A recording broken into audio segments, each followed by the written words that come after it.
What's good? What's good? What's good, fans? This is Cam, your man Cam, back here in LA. Mr. Clevon up there in the Northwest, man. You still full over that dinner, man, we had last week? Oh man, I mean, Cam, I am still having flashbacks to how delicious that meal was. So succulent and juicy, man. The flavors, yeah, they still kick around in my mouth, man. all right. Fantastic. Thanks so much for you know, bringing that, full circle. Oh shit! All I can do is remember the smell, man. Um, but it's week 144 of the Voice of the Fans podcast. We want to thank you guys for tuning in. However you're listening to us, wherever you're listening to us at, whether you're on working out, whether you're on your commute to work, whether you're at home chilling, doing folding clothes, or doing your laundry or doing your household chores. We appreciate you guys for tuning in to Voice of the Fans podcast. Just a reminder, we are on YouTube. It's YouTube at Voice of the Fans on YouTube, or you can hit us up on HNB Media TV. Make sure you check them out. Make sure you subscribe to both of those pages, Voice of the Fans on YouTube, HNB Media TV. You can find us at either any of the platforms. And then we're also available on any podcast platform that you listen to, iHeartRadio, Spotify, Tuned In, Apple Podcasts, Google Podcasts. We are available. You can hear us in your ear everywhere. And we thank you guys for tuning in. And I just like to ask a favor, Clevon. Let me ask the fans, man, would you guys chime in? Let us know how you're doing. All feedback is good feedback. You know, I can't get better unless you tell me what I need to get better at. So just give us some feedback. Let us know. Um, And what you, Cameron, just to start the rivalry, man, just let him know that I'm better than he is. oh boy. Just let him know that Oh I boy. have greater sports knowledge than Oh he boy. does. See, I think And we'll just keep a tally. Fans, you do that for us. you just had some fans log off right now when you said made that blasphemous Yeah, comment right there. You fans, just do have, that for us. you just let have fans log off. And speaking of blasphemy, there's been some blasphemy spoken this week. Not by the words Cleveland just uttered out of his mouth, which are ridiculous, but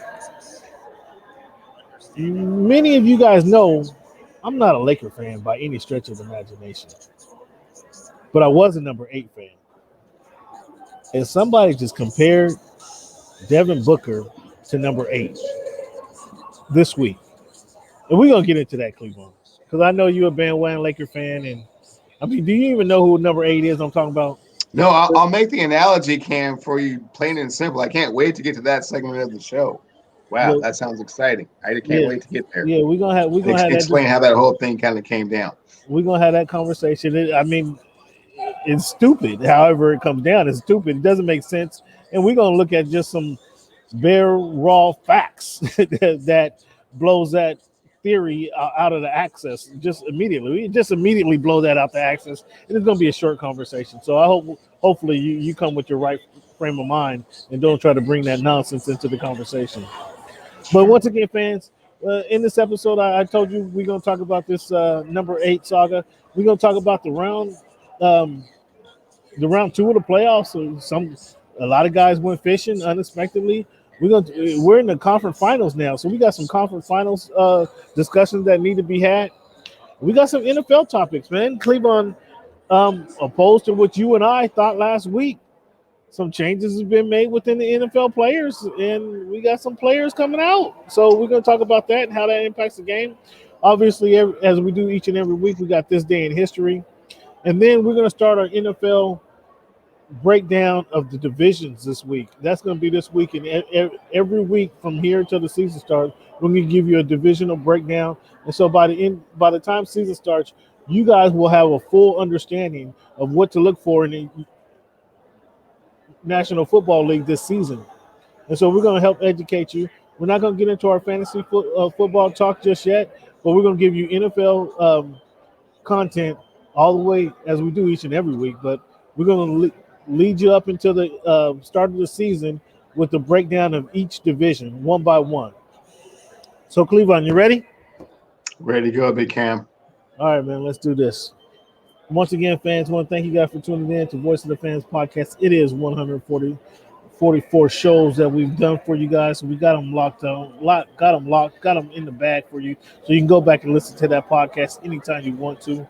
Spotify, tune in, our iHeartRadio, Apple Podcasts, Google Podcasts, Voice of the Fan. You can tell Alexa, pull up Voice of the Fans podcast, and she'll pull up our most recent episode. If you haven't done that yet, go ahead and do that. Alexa, listen to, or Alexa, please play Voice of the Fans podcast. She pulls it right up for you. It's so that easy for you guys, fans. So go ahead, tune in and enjoy the podcast. And then, as always, give us some feedback. Let us know what you think of the show. We appreciate that. With it being June 23, Clevon 2021, again, week 144. We do these numbers each and every week. We do these numbers. This week is number 23. This should be a short conversation. When you think of number 23, who comes to your mind first? Who wore it best? That's an easy question. That's an easy question. You know, it is. It is. It really is. The first person that comes to mind. I'm asking this question. I don't even know why I'm asking this question. The first person that comes to mind. It's clearly Michael Jordan, right? Clearly Michael Jordan. Is the reigning NBA champion, LeBron James. He's the first person that comes to mind. Oh, he's just nothing. To wear the number 23 in such a distinguished manner. Now, who wore it best? At present, I think we're still going to say Michael Jordan. I mean, well, you got half of that right anyway. You got half of that right. Now, Michael Jordan should be the first one that comes to your mind, not the one who tried to duplicate Michael Jordan. And he wore it best. Clearly, he wore it best. I'm glad you admitted to that. Absolutely. When you think of the number 44, man, you got that's a broad number, man. You could have said me at Kennedy, 1987, I think it was. But number 44, who wore that best, or who first come to your mind? You know, who first comes to mind is one of the jerseys that is actually hanging in my closet. At number 44 for the Syracuse Orangemen, Derek Coleman was one of my basketball idols coming up. Ooh. Big East, really just rugged. Everybody wanted it. Everybody had to prove it. He was just that dude back in the day. So he's the first person to come to mind. Person who wore it best is, Hammer and Hank Aaron. All right. Hank Aaron? Okay. Hank Aaron is up there. The person I had come to my mind at first is Ernie Davis, former Syracuse alum, the running back who was a killer in college and never made that leap to the NFL, largely because he got sick. And then, was a prodigy of Mr. Jim Brown. So Ernie Davis is the first guy to come to my mind when you think of the number 44. But Hank Aaron's on the list, and, you got Jim Brown, obviously. David Thompson, who ran around with the Seattle Supersonics, obviously wore the best. Clevon, but we got some big-time basketball that's happening. As I said, for the last 3 weeks, we discussed the NBA is on fire, right? Excuse me. The NBA has been on fire, man. And it's for the last few weeks, the NBA playoff basketball is fantastic, right? This is when they can go back to that slogan. They didn't have to change that slogan from, was that 1982? The NBA is fantastic. I mean, they could run that. They could run that for the last 10 years, right? This time of year. It applies. I mean, it doesn't. It still carries. It still carries weight, right? What they say, it still lives on to this day. So, we'll start with I had the Nets. Sweeping through the playoffs without losing the game. I was this short saying that they were going to sweep through the whole playoffs, but we can't account for injuries, man. Injuries. Can't. Injuries is part of the game. Injuries is part of the game. Sure. Harden gets hurt. Kyrie gets hurt. The Bucks go ahead and dismantle them in the Game 7. I mean, just barely beat them in Game 7. So my Nets is out. Well, what do you think about that? Was that did the Nets lose this, or did the Bucks win this? How do you see this? I think the Bucks survived it. I don't know necessarily if the Nets lost it. I mean, they were missing Kyrie Irving, and James Harden just was not himself. But at the same time, the Slim Reaper KD came through. A few buckets here or there. They're Well, really, if he had the right side, round of the finals. if he had the right size shoe on, and because he's wearing a size 16, where he really wears a 15. If he had the right size shoe on, they may have been playing tonight. Because he hit the big bucket. It was a 2-pointer instead of the 3-pointer, and like I said, they may be playing tonight. So, that one could have went either way, and that tells you if they had a healthy Harden or they had a healthy Kyrie Irving. Yeah, but that's if we don't want to hear about that, Cam. And we don't do that. We don't, Cam. That's what we pride ourselves on this show, is that we don't do that. We don't do all that. I'm just pointing out. That's what I'm saying. And that's why I'm saying let's continue with the with the focus of our show, man. We don't do all that. If. Well, that's true. It was hurt. I'm just pointing out they weren't able to win the series. That's unfortunate too. So yeah, it's unfortunate. So, do you make any changes with the Nets? You run it back with the Nets? Do you run it back with the Nets? Let me ask that one first. If you can afford it, you absolutely run it back. I mean, Kyrie's under contract, Harden's under contract. Kyrie and KD just signed there 2 years ago, so we know they're under contract. The one question would be Blake Griffin, who played for, I think, vet minimum this past season. If you're Blake Griffin, do you come back and play for vet minimum again? Oh man, you sure do. What else going to be doing, man?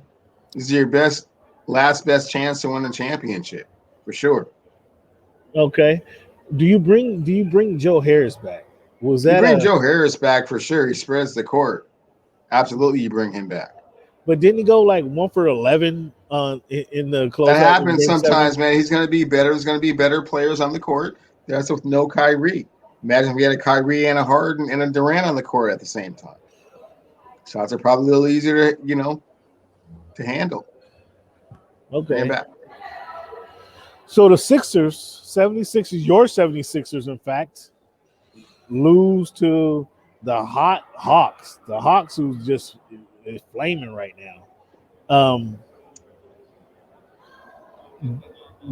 What do you see in the Sixers? I mean, obviously, there's going to have to be some changes made. It's been talked about ad nauseum in the last couple of days. Some changes are going to have to be made. Was that a better win for the Hawks or a worse loss for the Sixers? And that's a ridiculous question, man. I don't appreciate you really asking the question in that manner. I mean, of course it was a worse loss for the Philadelphia 76ers, man. I mean, their second best player was absolutely horrible. He's the worst free throw shooter in the history of playoff basketball. 34%. That dude did not take a shot for 3 games in the fourth quarter for 4 games. Was it 4 games? And the other 3 games, he only took 2 shots. Right, 3. He took 3 shots in the first 3 games, and God. I mean, turned with a dunk in front of him, and would not turn and dunk the basketball. Come on, man. Come on, man. That's a worse loss for the Philadelphia 76ers. And it makes Doc look bad, man. It makes Doc look terrible. Make Doc look bad, or does it make Ben Simmons look bad? It makes the process look bad. Because at the whole process, there's only been one piece that's worth a shit. Excuse my language, voice of the fans. There's only been one piece that's worth a shit. Well, Nerlens Noel is not worth a shit. I mean, depending on your Okafor, depending on the makeup of your team, not worth it. Depending on the makeup of your team, Nerlens fits in. Like he fits in like a top 5 pick. Like Nerlens he shouldn't have left Dallas. If you want to be honest, he should still be in Dallas. You're seeing the process not working, right? Well, yeah, the process doesn't work because they only got 2 guys who stood out, and one eliminated himself in this past week. So with that, I say it make Doc look bad because they lost a 18-point lead, and ended up losing that game 3. I think it was game 3 or 4. Four is bad. And then they lost a 25-point lead, ended up losing game 5. They won game 6 and then lost game 7. So I say it makes Doc look bad because they just weren't able to close out a couple of those games when they had big leads.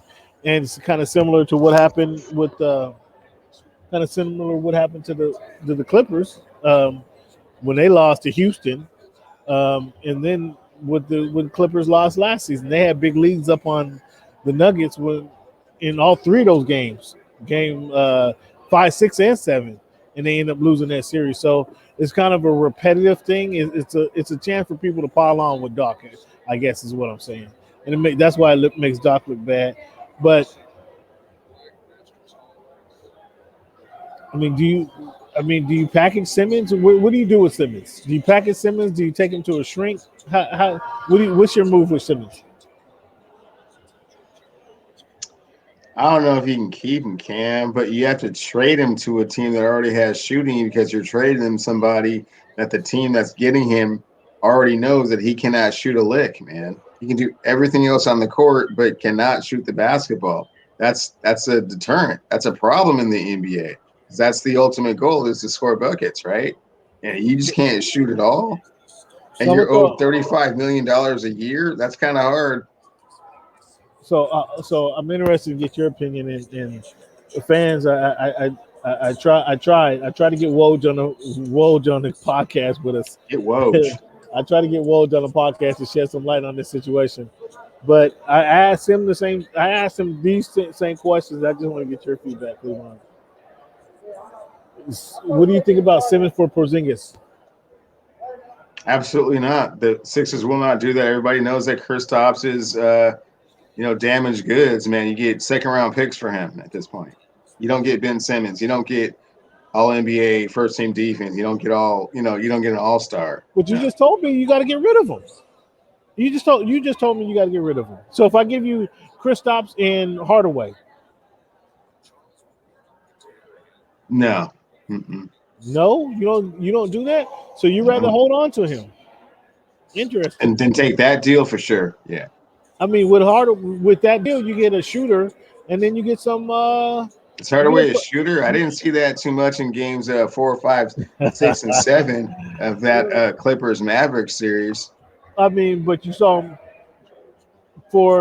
when he put up 20 points, they win the game. That's what you saw. When he put up 20 points, they won each. Yeah, man. No, I'm not pulling the trigger on that, man. Hey, man. Yeah, no. Okay. What do you think about sending him to the Northwest for CJ McCollum? Straight up, man. Portland would have. I don't know where Simmons' contract is. I think that salary works though. I don't know, man. No, I mean, no. Okay? I think so. Here's the deal I like best. Here's the deal I bet. Woj didn't like either one of those deals. No, it's got to be somebody that really can score the basketball. It would have to be like a. So check it. I got one more for you. Like a Washington Wizards, man. Washington Wizards. Yeah. We're live.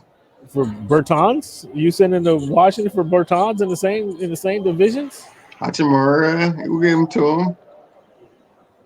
You would take move Ben to the 3, yeah. You would take Ben Simmons for Hachimura and Bertans? No, just Hachimura. Wow. I think if I'm Washington, I do that tomorrow. If you're Washington, absolutely. If I'm Washington, I do that tomorrow. Philly, you guys want to talk? Yeah. If you want to give me Hachimura for Ben Simmons, wow, I would do that tomorrow.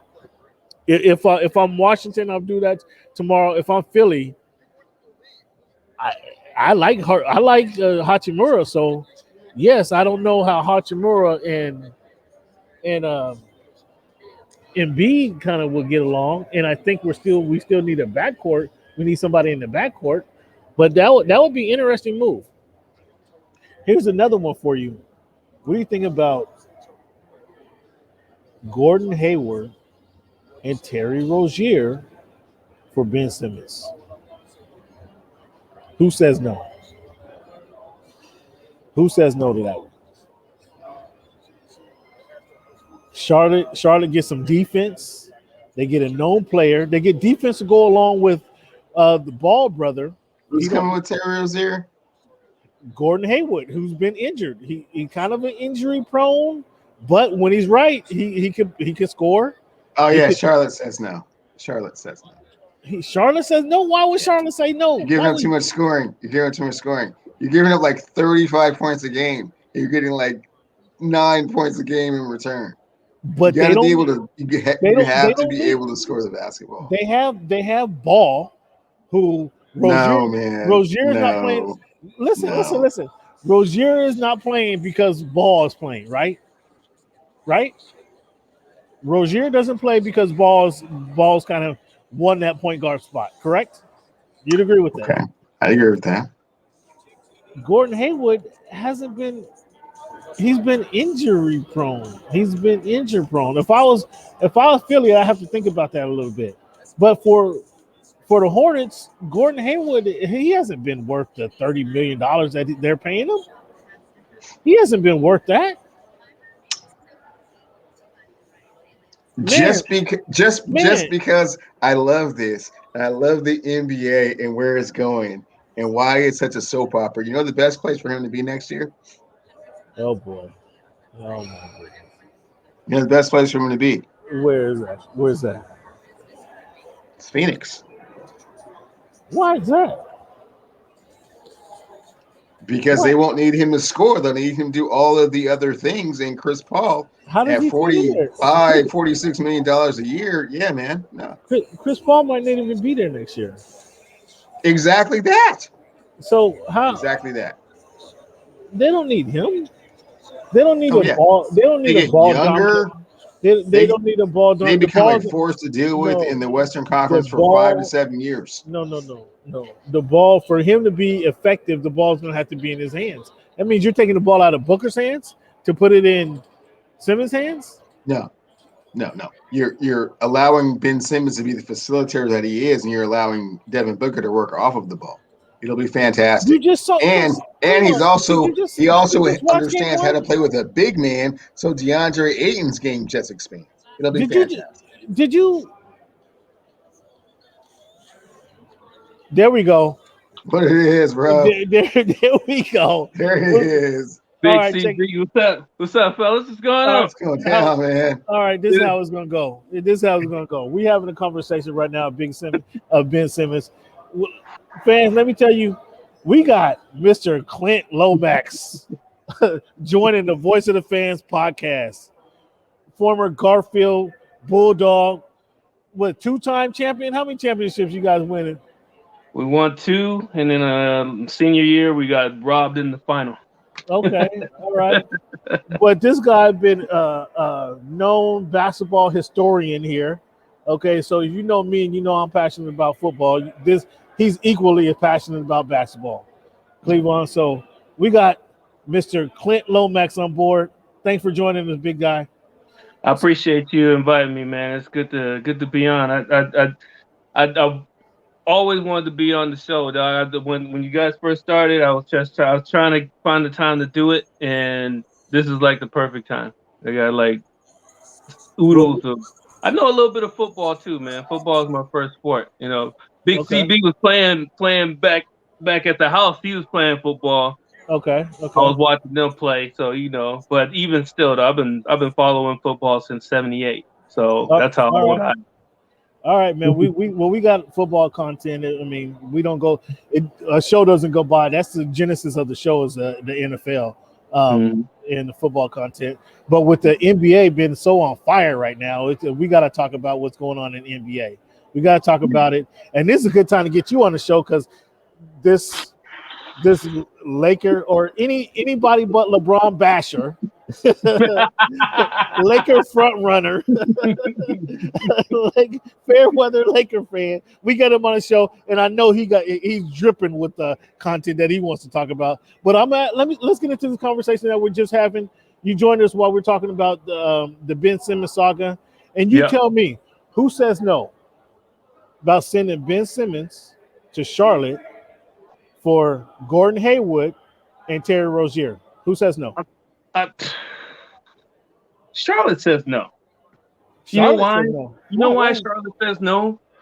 Because for one, okay, let's say let me set it like this. Let's say Ben Simmons got on to Charlotte with nothing. Let's say for some miraculous reason he got let go and he went to Charlotte. So you have Ball, you have Rozier, and you have Ben Simmons, right? I agree with my man, Mr. Wonder over here. Ben Simmons ain't going to score for you, right? So what you're going to end up doing is you're going to end up slowing down your team, which is a fast-breaking team. All those young cats run as much as they possibly can, right? And then you're giving up at the end of every close game, you either have to sit him or you're going to have to deal with him making 2 out of 8 free throws. Wow. So how do you make that up? Especially as a coach. Who is their coach? I don't even know if their coach is going to be there anymore, right? No, he'll be there. He might be gone. No, he'll be there. You're putting the coaches in a bad situation when you put a guy out there that cannot put the ball in the hoop. Now, from what I remember, Ben Simmons, when he first came in, he had the left and right hand hook shot from 4 or 6 feet. It was almost automatic. Yeah.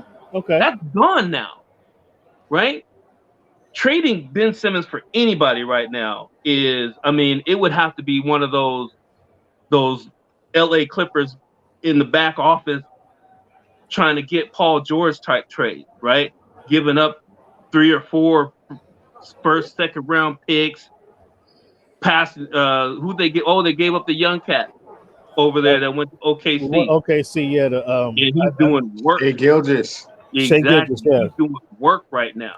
That's the kind of deal it would have to be for Ben Simmons. Now, and one last thing for I know I'm taking up time. I appreciate y'all. This past summer, all those videos of Ben Simmons working. They were phantom videos. Those are phantom. I don't care. If there's cats on the court and he's making those shots. I watched Devin Booker complain about being double teamed in the offseason. Right. Come on, man. Hey, if he can make them then, he can make them in the game. All that's right in here. That's in between. That's right in here. Remember Folks? Yeah. Hey. But so Folks had to go. Folks, you see, I saw your post. Folks had to go to Orlando, right, to get out of the spotlight, to go hide away, and then all of a sudden his game his game came back. That's you said the one word that I keep telling people as a Lakers fan. I keep telling people the spotlight gets brighter for some people. They can't handle it. Some people can handle it. Some people can't, man. They just can't. Okay. Right? Look at Paul George. We know he's solid. We all know he's solid. I know he can ball. Okay. What is going on with this dude in the playoffs, though? Now, come on. See, I was saving this call. It's called the Chris Webber syndrome. He's not who we said that he was. We have broached this subject many times, my man, and it's just he doesn't want it when it's time for him to have it, right? Come on, stop that. You guys are giving people. That's real. We're gonna get to PG. We're not making this up. Just look at the games. Dog, he in the fourth quarter. I thought he had that game. He had 10 in the fourth quarter. He had 10 in the fourth quarter last night. So he missed free throw. You can't say he don't want it. He just made 30 seconds earlier. He just hit 30 seconds earlier. He just hit clutch free throws 30 seconds earlier. I can't say the man don't want it. He missed free throws. Hey, it's a bad look. Hey, it's a bad look. What do I always say? What do I always say in those posts? the new superstar narrative. That new superstar narrative that you and a bunch of these other cats kept building up because they got tired of seeing that one cat in the finals every single year. That applies to everybody now.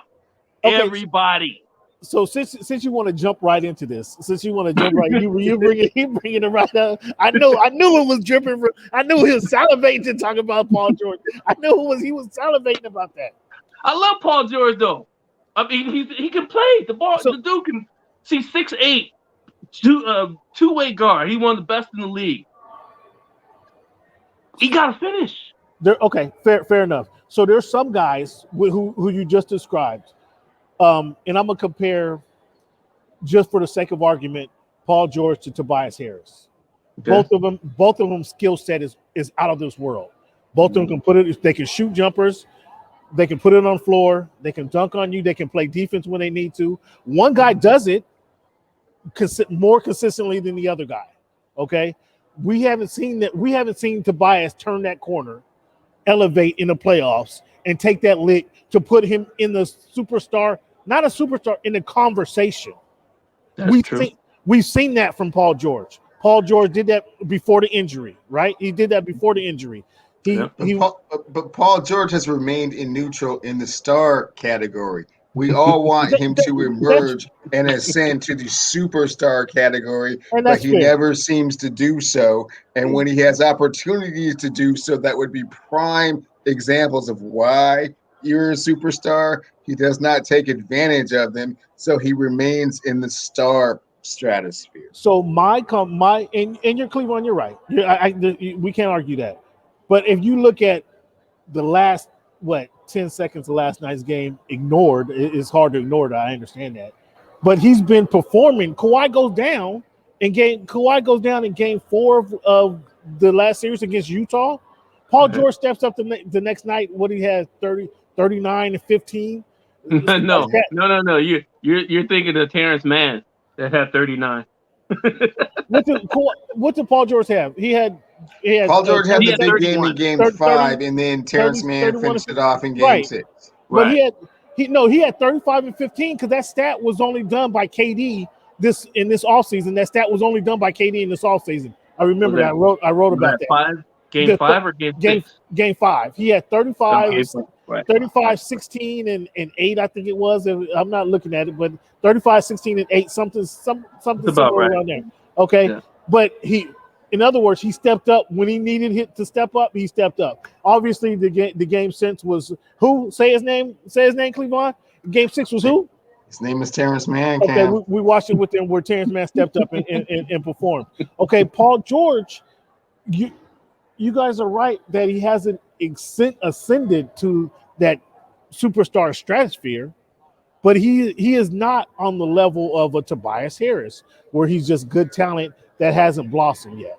He's in the middle. Yeah, he's right in the middle of those two.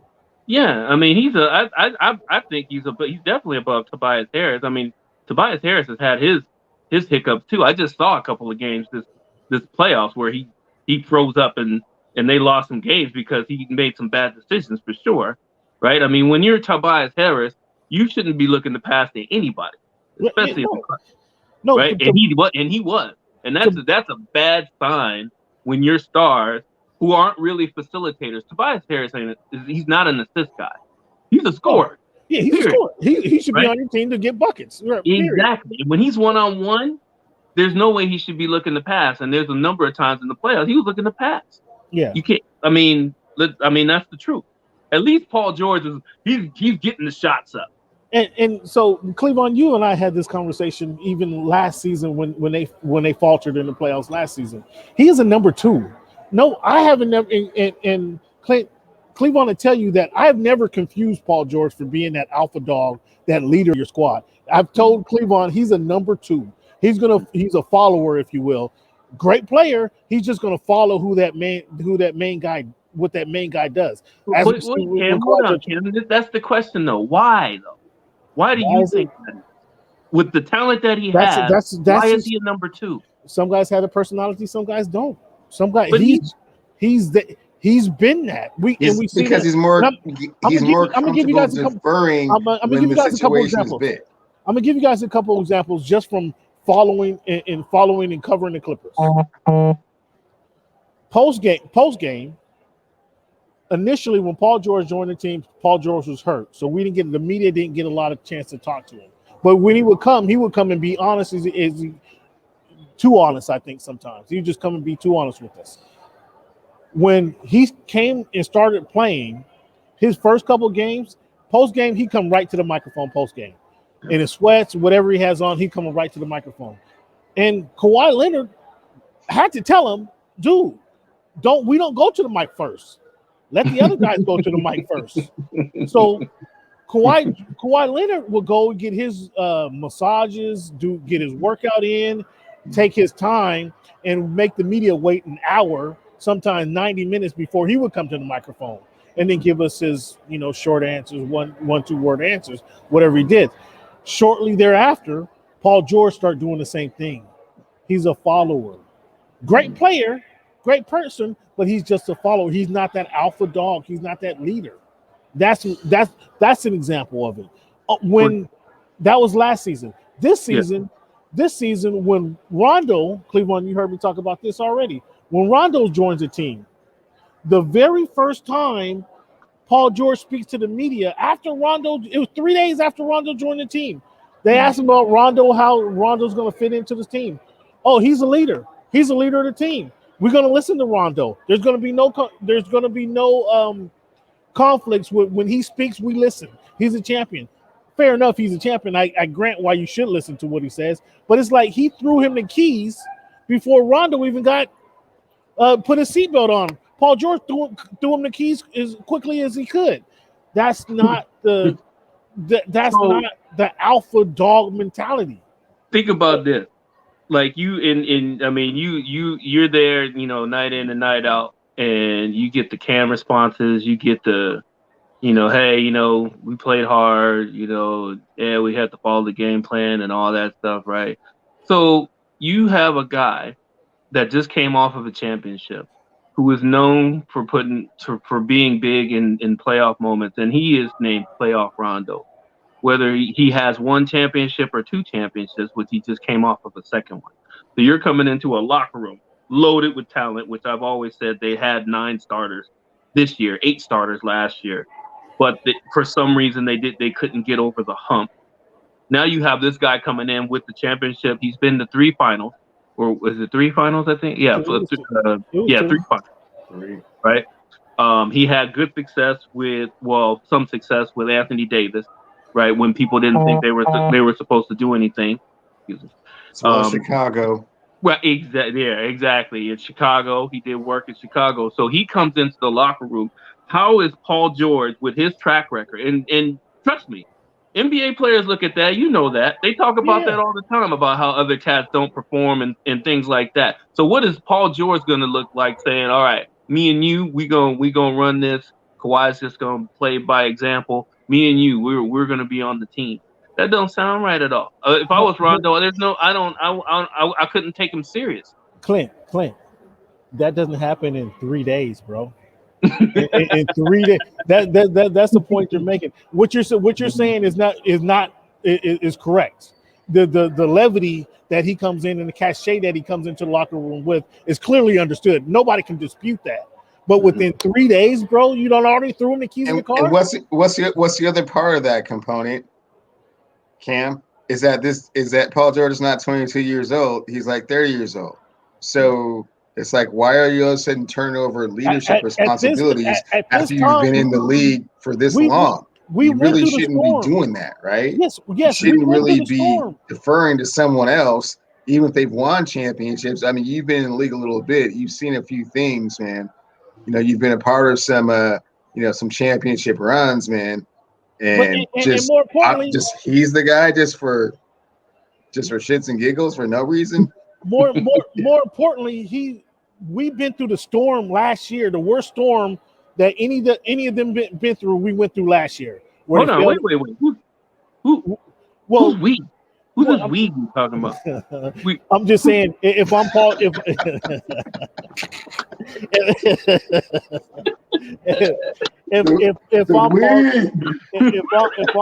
I'm Paul George, and I'm in this situation that he's in. We went through the worst storm that the team has gone through when they failed in the bubble. We should have a chip on our shoulder right now that we're going to focus on this. And then you come and join us. That's great that you're here to join us. But this is something that we need to get through. I can't throw you the keys in 3 days when you don't even know the center of the car, talking about, okay, it's your car, you're the leader, you're the man, blah, blah, blah. I personally cannot do that. What you bring to the table, now we're going to have the conversation, man. What do you see in this situation? What did you see in that situation? Tell me, what do you think about this squad? What do you think about this squad, this player? We're going to have those conversations, yes. But I can't throw you the keys and say, like, now I'm clearly taking the back seat because you have you've done what you've done. You haven't done that here. We don't know if you're still on that level. You know what I'm saying? That's what, dude. So you know who that is? You know who you're talking about right now? You know who the exact player you're talking about right now? Who? Russell Westbrook.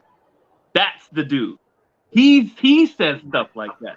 He'll do stuff like that. He doesn't care whose team he's on. It doesn't matter whose team he's on. He's the alpha, no matter what happens. And you can ask KD about that, because for some reason, with their loaded squads, it didn't happen in OKC when it should have. Didn't understand that he should defer to someone that's 6'11" with an unstoppable shot at all times. Okay, so okay, yeah, okay. Both of you guys have some truth in what you're saying, but at the same time, should KD be more hungry in that situation? Like KD did a lot of standing at the elbow, waiting on a pass instead of going to take the rock. Hold on, and saying, let me get in court. Hey, hold on, Mr. Wonder. Hold on just a second. Cam, I'm going to hit you with this real quick, and this is going to make so much sense to you. And I said this right the year after they went to the finals against the Miami Heat. 13. There is not one game ever that KD and Westbrook are playing in the same game that Westbrook should ever have more shot attempts than KD, ever. It should never happen. It should never happen. And we know that. Regardless of where KD's hanging out, he's got to get the ball. He has to get those shots. It doesn't matter if Westbrook has a massive mismatch. He always has a mismatch in his mind, right? KD has to shoot the ball, right? Oh my God. I'm just saying, dog. I'm just saying. Everybody say that. He is always the physical mismatch on the court against anybody who's guarding him. That does not mean he should be taking the shot. Exactly. Doesn't mean his shot is better than Kevin Durant's shot. It's hard to argue that, but at the same time, KD needs to be a little bit more aggressive. I was thinking back then, but he's still the same player. He's still that same player where he's averaging. He was more aggressive, obviously, in his next playoff when the players were injured, Kyrie and Harden. But he's still been that efficient. That was his advantage. He's just so efficient. If he gets 15 shots, he's going to get 35 points on those 15 shots because he's that efficient. Where Russell is the opposite of that. But you're right. That's more what Russell was saying. But let's looking back at last night. Did those missed free throws cost him the game last night? Of course they did. Right? I mean, I coach with a coach. Like I'm up here in Canada, and when I first moved up here, I coached with a team that's kind of like in Division II, Division III type team. What would be in the States? We had an undefeated season. We went 32-0 or some 31-0. I can't remember. But one thing about that season is that knowing when, because we had a bunch of albums. Like, I mean, we had a ton of albums. My job, actually, to be honest with you, was we had like 3 assistant coaches. My job was to basically, because I had a good rapport with all the players, just because, you know, I had an undefeated season in college, right? So I'm at the end of the bench making sure these cats that are not getting minutes, hey, you know what? You got to wait your turn. Find out, look it on the floor and see what you need to do, right? When you get your chance, you do it to the best of your ability, right? Make sure that you're always ready. No matter what happens, you're always ready. And when you are hot, because we did have guys, we had like 8 different leading scorers on at any given point in the season. That's how many alphas we had, right? So those I'm losing my my train of thought. You're talking about the alphas kind of keeping them aligned and Right. how they work toward the Right. I win. mean, even when like for KD, everybody knows he can get any shot that he wants. The issue with KD in OKC, he was the same guy in OKC that he wasn't with the Warriors. He's the same guy with the Warriors that he is with Brooklyn right now. You know what the difference is from OKC, what Golden State and Brooklyn versus OKC? Curry was so unselfish. He's one of the dudes. He just wanted to win. Didn't matter how he won. If KD needed to take those shots, if KD needed to get the MVPs of each one of those finals wins, he may not have been super happy with it, but he wanted to win. He got the W. Exactly. And then with Harden, we was all worried about Harden, Harden's gonna dribble 17 times a possession, and Kyrie's gonna dribble another 17 times. Nobody really realized that when Harden played with KD before in OKC, when he came off the bench or when he finished games, because Harden finished games with KD and Westbrook. Yes. Harden was the facilitator. Yes. Right? People don't recognize that. Yeah. People don't recognize that. Yeah, I know. A bunch of people don't even remember that. Yeah. People don't understand. Cam, I'm trying to tell you one thing about me. I mean, I'm totally in coach mode now. Even though I don't coach a whole lot anymore, I kind of do. I do one-on-ones, but I still watch full games of playoff games. Like today, let me see. I watched part of the the Portland Trailblazer OKC what was it, game 5, I think, or game 4, I think, just to go back, and because I saw something in the Facebook groups and I had to just see for myself. So I just went back and I watched the plays and I just dissected. Right there, you can see KD is an alpha to the point where if you allow him to lead, he'll lead. Right. Other than that, he won't. So it's up to you. If you really want to win and get the most out of KD, you have to be that guy to say, okay, I need to know that KD needs to shoot more than I do. Not only is he more efficient than I am mostly, and even with Curry, we all know Curry could score. KD was more efficient. He always had the mismatches, and you got to recognize that. Even as an alpha, you can recognize that. Paul George is a little bit different. So check this. Not to cut you off. This is what KD. This is KD shots. His average shots per year, field goal attempts per year. And I'm gonna give you this basketball reference. 2009, he was over 20. He was over 20 only one other time, and that was 2013 or 14. Every other year, for a career, he's averaging right at 17 or 18 shots a game for his career. Right. And that was 18 in Golden State one time. It was 16, 18, and 17. So what I said 15 shots earlier. It's a couple more shots than that. But only 2 times in his career has he averaged more than 20 shots. That tells you his unselfishness right there, and his desire just to be more efficient than a volume shooting. So go back to what you're saying about playing with Curry. So we're playing with Curry, right? So I mean, even with he's not gonna get 20 shots a game with Curry and Clay on the same team. Yeah, right. Right. However, Curry is I mean, there was games where Curry would actually have KD and Clay shoot more than he did. Right? Westbrook's not gonna do that. Yeah, we know true. that. We know that. Kyrie may share some shots. He loves to put up shots. I mean, it's just what it is. Without question. But with Harden, he's gonna get those. He recognizes that he's gonna get those shots. However, just think if he played with Westbrook for all of his 11, 12, 13 seasons in the league, and he never said, "Hey, I need to shoot more than you. You got to get me the ball." Right? The only person he actually did that to was who? Draymond Green. Well, yeah, and then they was out. He was out the next year. Well, Right. he didn't need Draymond didn't need to take shots over him. If he was already going to be number 3, he didn't need Draymond taking. Why are you doing that with Draymond though, and not Westbrook?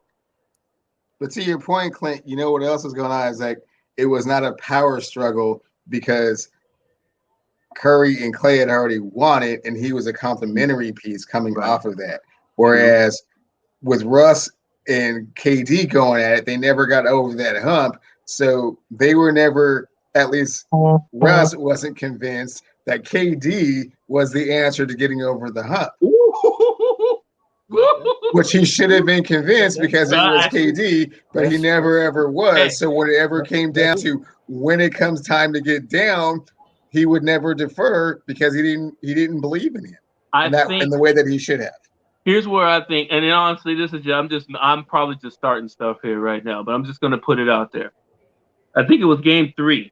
It's either Game 3 or Game 4 of the 2012 final. Westbrook had 42. From that point forward, go back and look at his shot attempts and his shot selection as far as where he took his shot and how many shots he took after that. It did not go down. It absolutely increased. Right? Yeah. He felt empowered. Yes, that's that confidence that you speak of. That's that confidence that some players don't have, and that confidence in them to allow them to ascend to that next level. That some players just. Well, I'm gonna mess you up a little bit with this. I'm gonna mess you up with this. We'll stay with that example, right?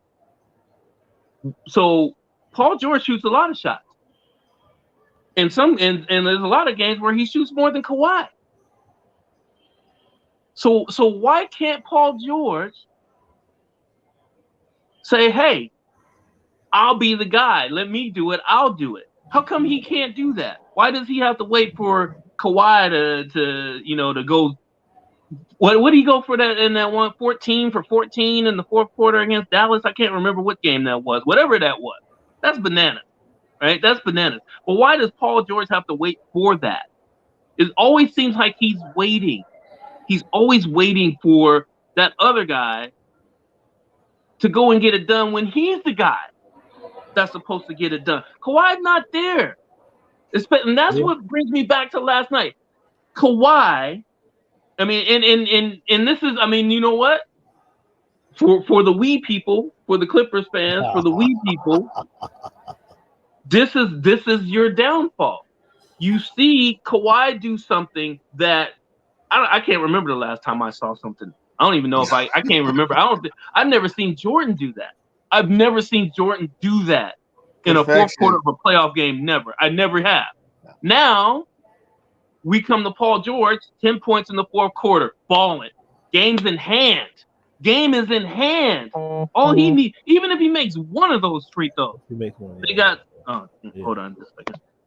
Yeah, even if they make one of those free throws, they still have a psychological edge. Even if everything's relative, they get the tip, they go into overtime, whatever. You have to finish those shots. That's here. Yeah. Kawhi made his free throws. Yeah. He's got to make his. So what happens to the best of a Kawhi missed it to give LeBron the championship from San Antonio? Well, so it happens to the best. Ginobili, yeah. It happens. It happens to the best of them. But there was still the reason I even asked that question. Obviously, that was 8 seconds in the game he missed it. Mm-hmm. But then they play solid defense, and then they pass it around. And they get the air ball. Was it the air ball? Did it hit the backboard or whatever? The jumper that missed from the Suns. The jumper that missed. Mm-hmm. It looked like Ayton tipped it out of bounds, but they give the ball. They give the ball to Phoenix, okay, and then they bring in. I didn't like Cousins being in that spot where he's defending the pass because Cousins wasn't active enough. He didn't when he just came kind of and stood there, put his hands up.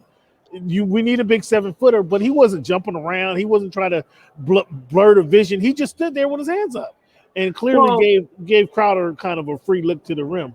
I mean, he wasn't active in that situation. You No, yeah, I mean, but in those situations, like those late game situations, I've been in those, a lot of those. I'm not on the NBA level, but like even in semi-pro, I've been in those situations where even if you have a 7-footer on the bench and you need to bring him in to like disrupt and maybe get hands in the passing lane and stuff like that, it's not in that situation. They needed someone because what was happening at the end of the game, the referee started holding their whistle. Wow. So you need somebody in here that's going to be able to either fight off a screen, bump somebody on the screen. Boogie Cousins is going to do that no matter what, whether he gets, his 6th foul in 12 seconds or not. He's going to do that, right? The main thing is making sure that, and he has playoff experience, right? You want him in the game. Who else are you going to put in? You're going to put in Zubak. You can't put in Zubak in that. Zubak was defending Ayton at the time. He was defending Ayton. Oh, he was already in. He was already in. What I'm saying is that they brought Cousins in just to defend Crowder from making a pass, making an easy pass. I mean, I see what you're saying. Right. And he wasn't jumping. He wasn't kind of waving his hand. He stood there literally with his hands up. He wasn't waving, trying to distort the vision or anything. He allowed him a free shot. And so obviously the free throws hurt. The reason I'm just asking that question. I get that though. I get what you're saying. I mean, there's a lot just in that play besides the 17, reviews that they did when Cats ran out of timeouts and all that. That's another story altogether. I thought the refs were terrible last night. Oh my God! From the first whistle, I don't like doing the ref thing either. I mean, whatever you play through, the refs are going to call what they call, but they got to be consistent. Everybody deals with it, but I thought the refs were just terrible in that game. I mean, you can't even when I see people saying, "Oh, Ayton was grabbing on what's his name, man. That should have been a foul." No, not really. No, I mean that's what it is. That's what it is. I mean, if you go back to late game situation, the Boston and Lakers series where James Worthy has a handful of Bird's jersey up to his neck before the play starts, and the refs are looking at it and they're like, okay, that's about normal. And then Bird shakes loose and he still shakes loose and gets off for that shot that just that was just off. Yeah, that could have won the game, right? That's just what it is, man. I mean, that's we all like us being old school. We want to see, hey, stop calling all this stuff, man. Let the players stop calling all this stuff, right? I don't know if you guys went over the game tonight already. I think you guys did, but I mean, I'm looking at that game. I mean, Trey's he's growing on me a little bit. I like his edge. I like his game, things like that. But guess what? They don't let anybody touch him more than like this. Well, I mean, yes, he's a guard. You can't bump that dude. You can't even breathe on him hard, and they're calling stuff for him. And he's already getting the foul where he slows down or jumps into the defender. He's already getting those fouls. That's kind of crazy. In the playoffs, that's not supposed to be not called as much as they're calling it right now. Like honestly, I mean, I think that's a little bit much.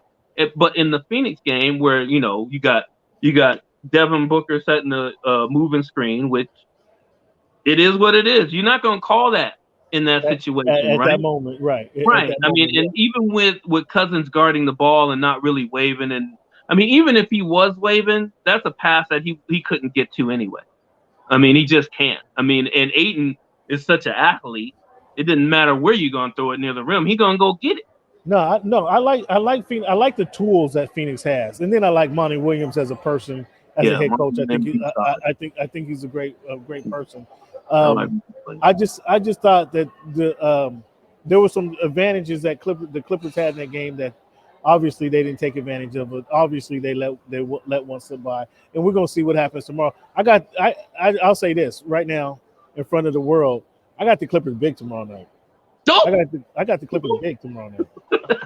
Cam, don't do that. Don't do that, Cameron. They lost in front of all these people. Don't do that like that. Listen, they lost the first game by 6 points. Cameron Buford, don't do that.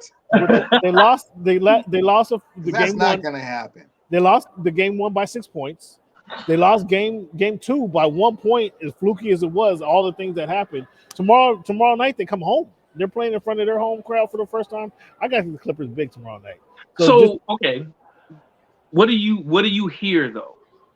What do you hear about Game 3 and the availability of Chris Paul? Is he going to be back? All that I hear, Chris Paul is going to be. He's scheduled to be playing tomorrow. Okay. Chris Paul's scheduled. The Clippers are Kawhi Leonard scheduled to be playing tomorrow. Oh no, Kawhi may not. Kawhi may not come back till the finals. So I'm sorry. So the Phoenix Suns are adding Chris Paul with an already, the biggest problem of the playoffs has been that campaign season. Can Chris Paul play better than that? Can Chris Paul play better than campaign? He don't have to play better than campaign. No, he can't play better than campaign. Because with Chris Paul, they're expecting and they're guarding for it. With Cameron Payne, it's just like, oh my God, did he do that again? Like, my God, why does this guy keep doing this? That's exactly my point. Now, if campaign comes off the bench and gives them 25 and 10, that's incredible. But Chris Paul started, you're saying that the Phoenix Suns are adding Chris Paul, and the Clippers aren't adding anything. Yep. So why would they win that game? They're at home. They're at home. Number one, because they're at home. That's number one. Number two, they lost these games. They lost game 1 by 6 points. But the team they lost to is adding an all-star. That was a winnable game. You just answered my question. Can Chris Paul? You're not answering my question. The other team got better, and your team didn't get any better. Campaign. So why would the team that didn't get any better win? And they haven't won this entire time. Campaign played like an all-star the last 2 games. He's been playing like that the whole playoffs. We've been saying the whole show. Haven't we been saying that since I said he's the most annoying player in the playoffs? This will not go away. You already answered my question. Chris Paul can't play. Chris Paul's great. Don't get me wrong. Don't misunderstand what I'm saying. I'm not saying campaign is better than Chris Paul. But Chris Paul cannot play better than what campaign's already been bringing to that squad. So tomorrow he'll go for what? So what you're saying is it's not going to be that much of an improvement. He'll go for 25 and 15 versus campaign's 29 and 9. Well, I mean, think of it this way, Cam. Think of it this way. So with Chris Paul coming back, what happens is campaign goes back to the bench. Chris Paul, all he really has to do is keep his turnovers low, which he has. Get everybody involved. Campaign didn't have none yesterday. No, I know. I get it. I'm gonna get to that. Make sure that the people that are hitting shots get their open shots, which he runs around until he finds somebody that he's hot, give him the ball. Campaign only has to come off the bench and outperform Terrence Mann and Kennard. That's all he has to do. And Phoenix can beat the Clippers by about 7 to 8 points. That's all he has to do. All he has to do is outperform his matchup in the second unit. In the second unit. So right. Chris Paul comes in the game, and Ty Lue's smarter than me. I'll give him all the credit. I just the resiliency of this team has shown over coming back against Dallas 2-0, coming back against Utah 2-0. I expect a big game out of them tomorrow. Whether they win the series or not is something different, but I expect a big game out of them tomorrow. When Chris Paul comes on the floor, Rondo's coming on the floor immediately, and that's something. They don't like each other. They agitate each other. I like that matchup too. And that's going to be something that Rondo may not win the advantage there over the course of the game, but he'll certainly the energy, the antagonistic fervor that he comes with will propel the Clippers. I got the Clippers big tomorrow. Let's move on. I got some other topics I want to cover with Clint before he closes down on me. Let's do it. Earlier this week, it was said that Devin Booker is the next Kobe Bryant. Oh man, what? That's how I feel. I'm not. I started the show by saying fans know I'm not even a Laker fan, but I was a number 8 fan.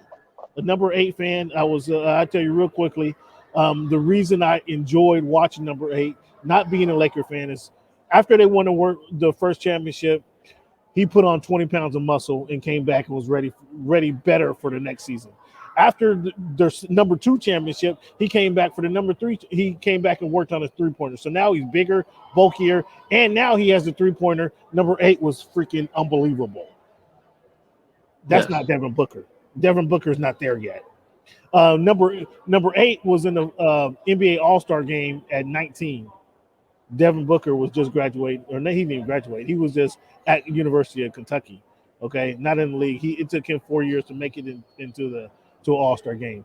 There's no comparison there. Number 8, his second year, was it rookie? I think was it rookie or second year that he won the dunk contest. Like Devin Booker doesn't have that athleticism. It might have been his rookie. I'm not sure. I think it was his. I think it was his. I think you're right. I think it was his rookie. It was a rookie year. 6, I think. Devin Booker doesn't have that athleticism. So why somebody would come on a prominent figure would come on national TV and make that proclamation was beyond me. Help me, guys, and tell me where I'm wrong. Clevon, you want to go first? Let me go first, Clayton. D-Book is not the second coming of Kobe Bryant, but he is the last Jedi. He is a prodigy of Kobe. He is someone that Kobe took under his wing and was trying to whisper in his ear a little bit more than he whispered in the other guy's ear. And people noticed, like, what makes that dude so special? I kind of don't really see it, and I never really saw it until this year. To be perfectly honest with you, I saw flashes of brilliance, but then I saw him really like, nah, man, you guys let me in this now. And now you let me in with CP3, and campaign doesn't seem to want to let me down too much. And Jay Crowder is going to give me some timely shots, and DeAndre Ayton is starting to run into himself and playing within himself and within the system. And I'll just take this opportunity to, introduce myself to the world. So from that perspective, he's done that, and he is my pick to get to the NBA Finals and represent the Western Conference this year. Does that make him Kobe? Absolutely not. Nobody is Kobe because Kobe is following in the footsteps of Michael. Nobody is absolutely Michael because it's a whole other thing to be driven to that extreme, to that extent, and he doesn't have that. And to put that type of burden on him is unfair to him. However, to say that he is not that dude because he is not Kobe is also unfair to him, especially considering that Kobe saw enough in him to pull him aside and be like, hey, man, let me show you a few things the way Mike showed me a few things. Mm-hmm. So that in and of itself, let's see what he can do with it. I think he can take it to the NBA Finals. What happens from there, we'll see. But no, he's not Kobe, but don't knock him because he's not Kobe. You know what I'm saying? Right. No, I'm not knocking the guy. He has game. Don't get me wrong, but there's a lot of cats have game. He's not number 8. He's not number 8. Hell, he's not number 24. So I'm surprised that somebody. We all know who said it, but I'm surprised dude would come on national TV and say and make that proclamation. It's baffling to me. Go ahead, man. Okay, we know Magic. Come on, man. We know Magic. Magic says a lot of. Magic he's a man of the people. Well, right? Magic is that uncle who you'll hear everything. But it wasn't Magic who said that, though. It wasn't Magic who said it. Oh yeah. Oh. You know what? I'm not even gonna talk about him right now. That'll take him another half hour.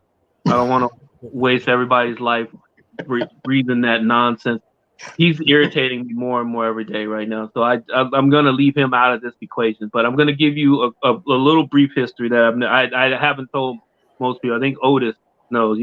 Our homeboy Otis. Otis knows this. Kobe Bryant and I as a fan of the game, we were to put it as light as possible.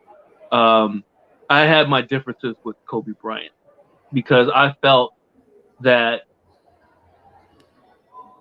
he could have had a lot more championships with Shaq, right? So I was a Shaq guy, right? I mean, I was a Shaq guy. The young kid comes up, everybody's comparing him to Michael, and how many people have they compared to Michael before? Right? I mean, and how many careers were just busted because they did compare, oh, he's the next Michael Jordan. Sure. Harold Miner is one of the ones that stands out to me because I remember playing him. LeBradford Smith. LeBradford Smith. I mean, Jerry Stackhouse had a long career, but come on, man, right? I mean, that's what we're talking about. Now, Kobe in itself, even as indifferent as I was to him, guess what? I never missed any of his games. And I guarantee you, every shot that he took, even after Shaq left, I always thought they were going in. That's the kind of player he was. The only other person that I thought about that at that time, that, you know, every shot he took, I just knew it was going in, Michael Jordan, right? Those are the only two guys where I would watch their games and I'm like, oh yeah, dude, that's it. Oh, there's three people guarding him. He's gonna make that, right? That's how I felt. Devin Booker. Where do I want to start with this guy? I don't want to tear the young guy down too much because, I mean, I agree. I mean, he is that guy. Like, he's proven it this year. And I told all these all these bubble doubters that the bubble did make a difference, because guess what? I mean, we all know who won the championship, but guess who went undefeated in the bubble? Mm-hmm. The Suns. I mentioned that. The Phoenix Suns went undefeated in the bubble, right? And guess who was leading that? And guess who? Every single game he was giving cats the business was Devin Booker. And I was like, all right, cool. So now he gets a facilitator in Chris Paul to say, okay, young fella, you just missing a few things here and there. This is how you handle this. This is how you handle this. And now look at it, right? He's on the verge of getting to the finals. And I say that with the most respect that I can for him, because I see the work he's put in, right? I watched him at Kentucky when they had the white and blue squad, and he was on the second squad coming in, and like, they were loaded. Like, you know, that Kentucky squad was loaded. So, and I'm thinking, okay, he's just a shooter, but he's more than that. He is a scorer. He can facilitate when he needs to. The defense, I don't know where people are seeing all this defense that he plays. I haven't seen it yet. However, and that's another part of it. He's 6'4". He is not 6'6". He is not 6'6". Right. So and if you don't think that doesn't make a difference when you're playing, ask Drew Holiday when he was trying to guard Kevin Durant, if all of his 6'2" was making the difference, right? Those inches make a difference between being all NBA defensive player and just being a good team defensive player, right? But Devin Booker, from what he has, as far as athletically, he's nowhere near Kobe Bryant. Like, I can say that with confidence. I think we all know Kobe Bryant's metrics as far as like his vertical leap and his arm reach and his athleticism to be able to twist and turn and do all these things. Devin Booker is not that guy, and he will never be that guy.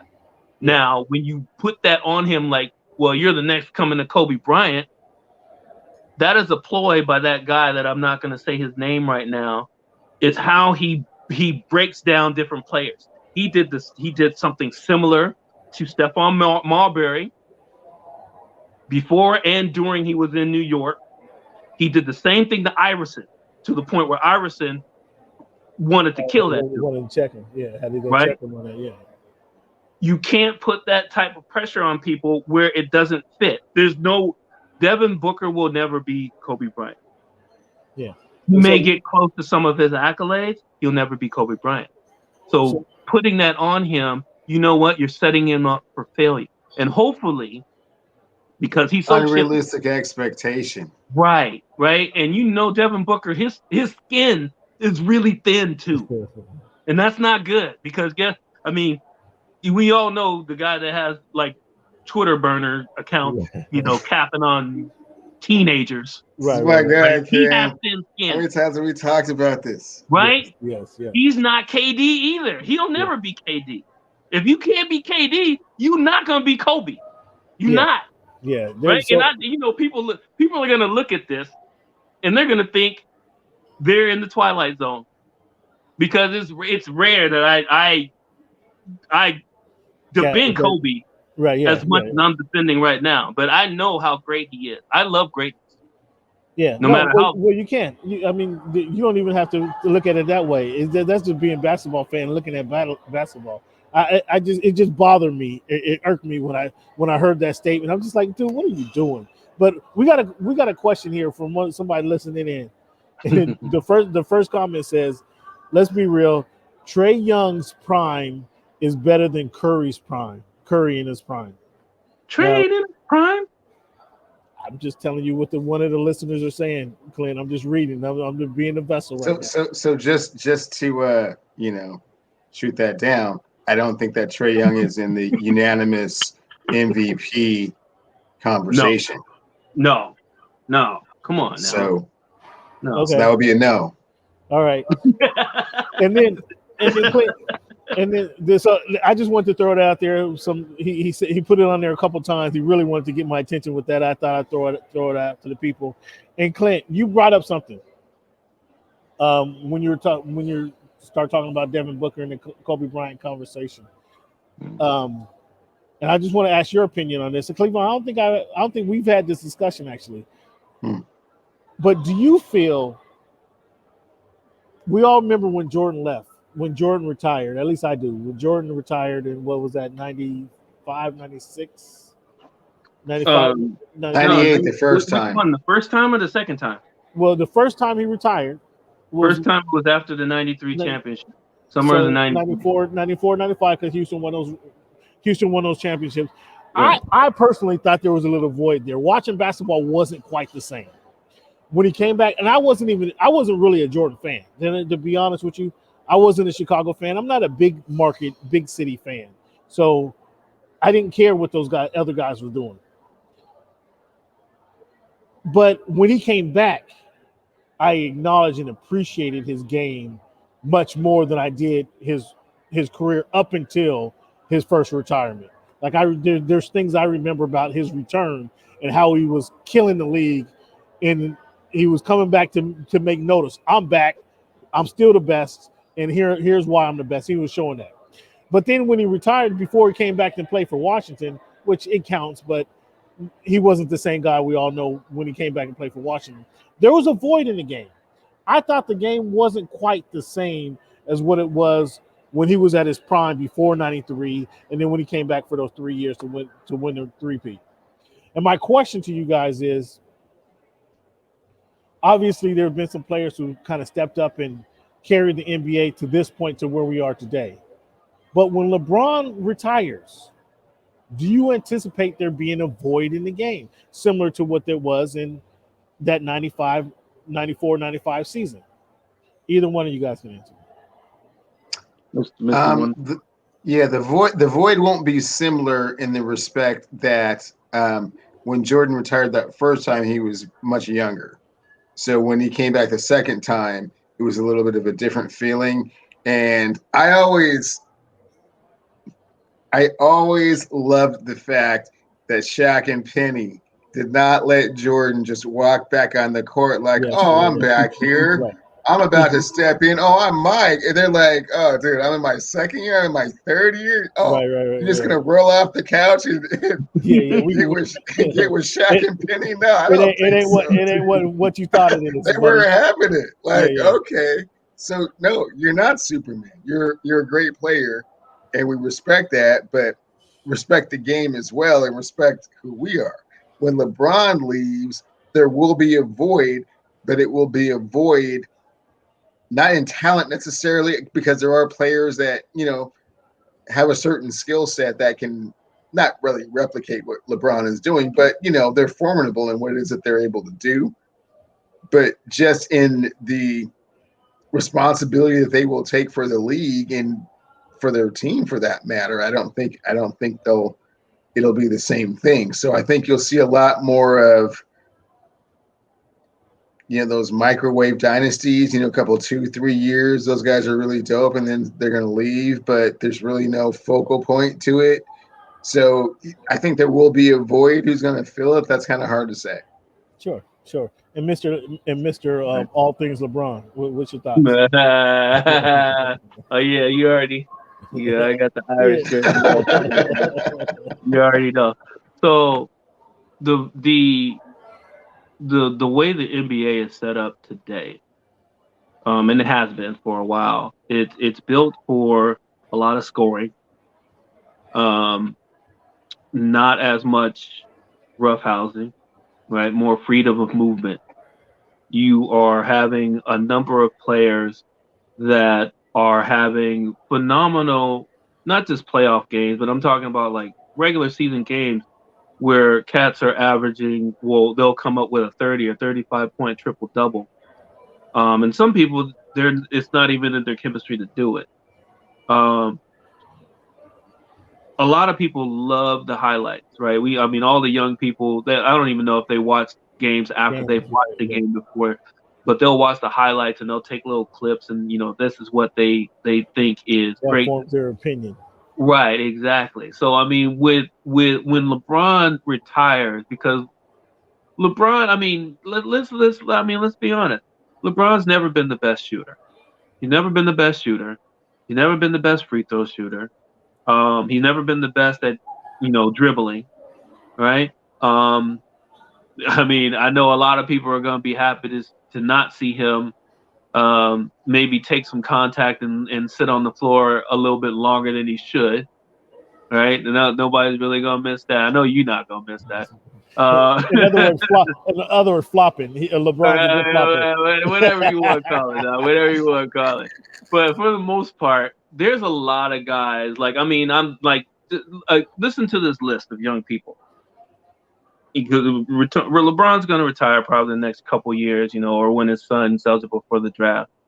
John Morant, Trae Young, Devin Booker, Donovan Mitchell. Right. I mean, I can go down the list of all these young guys that are doing big things right now. Talent. That's talent. I mean, Luka. I mean, let's not forget about Luka. I mean, the leagues. We talk about the mama mentality. We talk about Devin Booker. We left out Jason Tatum. Come on, man. Yeah. I mean, the league's fine. The league's gonna be okay when he goes. The only problem that you're gonna have is there's not many people that you're going to see have the combination of that physical strength and ability and tied in with a little bit of talent and skill here and there, but also being in the most clutch and pressure packed situations year in and year out. Right. It's just like Mr. Wonder said, you're going to have like the Golden State Warrior type franchises where, for 2, 3, maybe 4 years, they're going to be spectacular. And then all of a sudden either injuries hit or cats leave on free agency. It's just, that's the way the league's going. And for all those people that keep saying that all the numbers are down, the TV numbers are down, of course. They're down. However, what people aren't realizing is that the different media that people watch the NBA on globally, worldwide, from where you can track them, they're through the roof. And this is when LeBron was hurt, 2019, and then he was hurt. Kawhi was hurt. Kawhi, he's always resting a little bit. KD was hurt. Kyrie got hurt in the middle of the season, and the ratings were still up because you still had Luka, you still had Trae, you still had Jason Tatum. All these young talented guys are going to just they're still going to lift the NBA. It's just that who is going to be that guy that's going to be able to be in the spotlight year in and year out, even if they don't make the finals, but you're in like the conference finals every other year, 3 times in a row. Who is that going to be? Right. That's what they're going to be missing. And that's the to be determined factor, because no one has stepped up as the heir apparent to this point. Yeah. And now you've seen these two cats disrupt the natural order of things, because Devin and Trae have now moved above, D. Lillard and Tatum. Like, you guys haven't played for a championship. I don't want to hear from you until you play for a championship. You can't usurp me, and I'm going to play for some more. So now the order is all kind of messed up, and it has to the league has to realign itself, right? Well, you As just it always does. And Trailblazer fans, boy, woo, they are mad at yeah. you. they're be mad at D Book. So be mad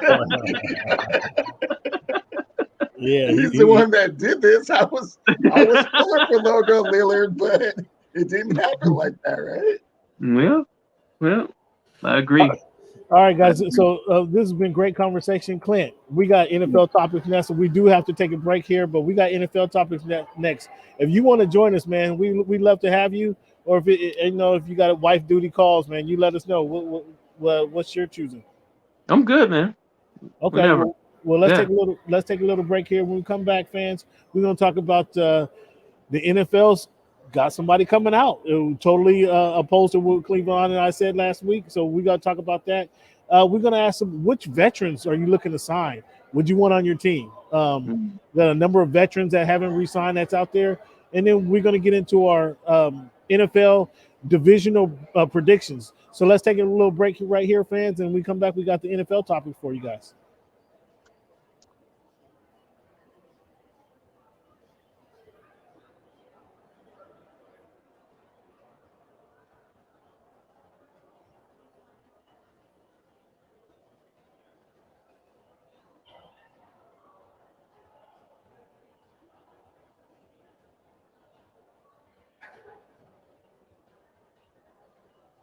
All right, what's good, fans? This week 144, Voice of the Fans podcast. We got special guest Clint Lomax in the house. He's joining Clevon and I.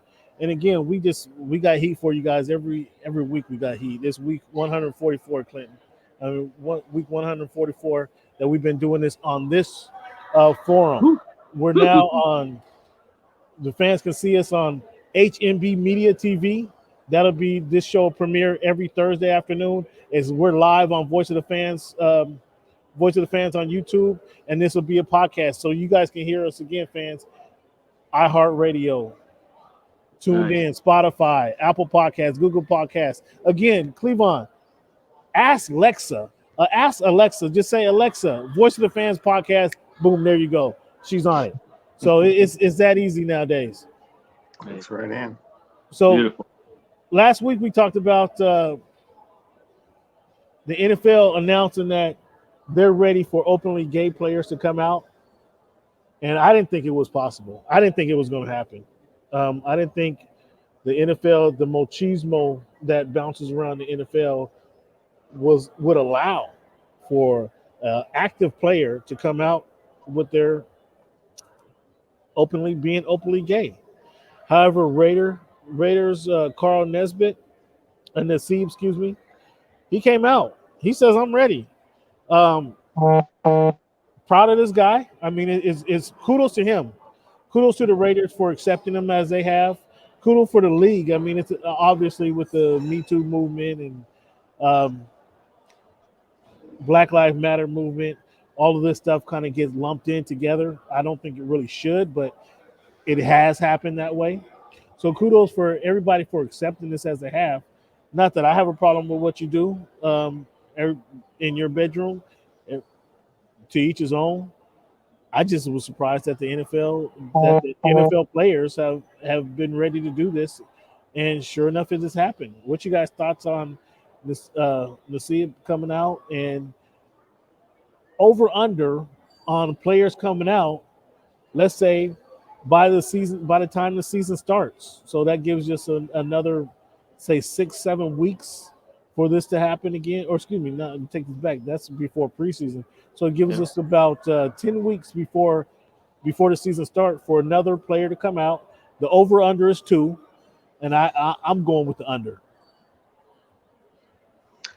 Well, Cam, I was extremely surprised as we addressed on the show before. I thought that the window was going to be more like a 5 to 7 year window. To be perfectly honest with you, perhaps I was being extremely pessimistic with regards to what someone was going to be comfortable with doing. But the NFL has always been kind of that environment where that was, I don't want to say frowned upon, but not something you just want to come running out and announcing to the entire world.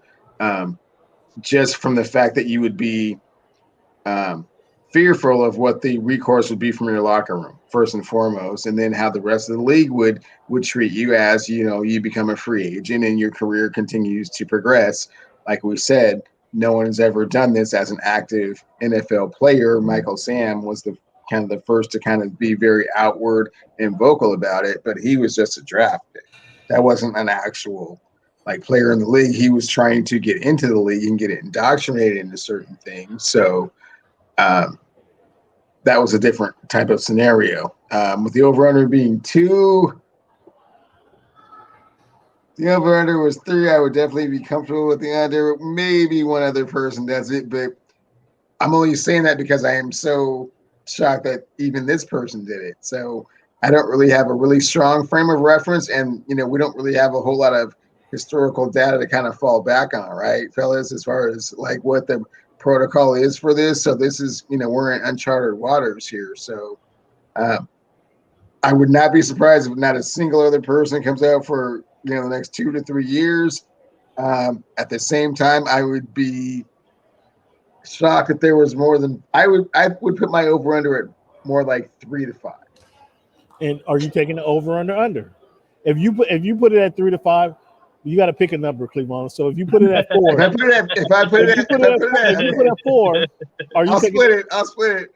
If I put it at 4, I would definitely take the under. If I put it at 2, there might be someone else that comes out. I wouldn't feel comfortable with that. Okay, but 4, it won't be 4. I'm comfortable with the under at 2. What about you, Mr. Clint? Well, I mean, Michael Sams. You bring up Michael Sams. I mean, we, when he was drafted and well, I mean, come on, man. I mean, Cam, we grew up in Seattle. I mean, we have basically the biggest gay pride parade every year. Going down Broadway. It's not like we're more exposed to it than most, than most people, right? I mean, and me myself. I mean, I guess I can say it now. My brother, he came out as gay earlier this year, right? Okay. So I mean, we knew, but it's like when you're ready, you let us know. Yeah, you got to accept it first. Like, we're gonna accept you no matter what anyway, right? So think about that. So him coming out as he has, could it have been as as a surprise to his teammates? Probably not, right? They probably knew, some people. I mean, let's not be our aunt from the South and you're like, oh, I know he gay. Oh, I know he gay.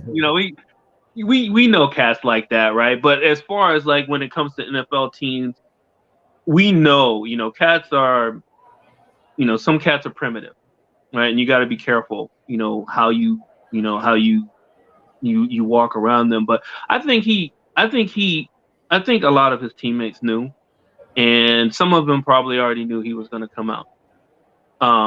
Now, with that said, though, there's a lot of people that aren't ready for that spotlight, right? They're just not.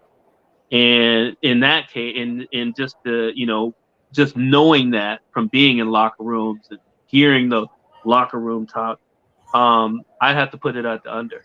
I have to at least under 5, 3 at the most, but under 5 for sure. I don't think there's going to be more players coming out like that, because not only that, it's unless you're a veteran, like if you're a rookie or a second year guy and you're still trying to make your way in the league and you come out, there's still a bunch of people that will not accept you as that, and they will hold it against you, unfortunately, right? So, and that's, the stigma is still there, even though we're more accepting than ever before, like literally than ever before. There's still that element of people that will push back against that, and people, they love their career. They want their family to be healthy. They don't want any problems, going on with their family. I just think this guy that came out, he is surrounded by a super family, super anchored. and his teammates accept him too. So not everybody's going to be that. That's why I say I think it's going to be under. Oh, we lose Cam? I think we lost Cam. But just to touch on that point, I mean, again, I think also what we're going to see is that, certain areas just are not going to be accepting of that at all. And quite a few, NFL teams are in the South, and that's just not, as far as acceptance of that type of thing, it has to be on the coasts, right? Primarily. So you have to kind of start there, playing for the Raiders. At this point, they're Las Vegas, they're in the desert. So it's type of a neutral type of an environment. It's not something that has like a strong culture of this or that per se. It's just kind of the wild, wild west. It's just in the middle of the desert. So from that perspective, the fan base will be a little bit more accepting. I don't know if this is something that would go over that well in, say, a New Orleans or a Dallas or a Houston or Carolina or Nashville. I think or Jacksonville. I think you're having slightly a different conversation. And the highest selling jersey type of thing, and kind of the good for you. We're so proud of you and encourage you to kind of do that thing. I don't think it would have that same type of reception in some of those other cities, with NFL teams. And even if you want to get real serious about it, an Indianapolis or a Green Bay or Minnesota, I'm not quite sure how accepting those environments would be of that kind of thing. So then you get into kind of that situation where, and I think that we kind of talked about this a little bit earlier, kind of even with the whole flag thing, that because of what your demographic is that you're serving, you have to have a certain mindset, and you have to toe a certain line.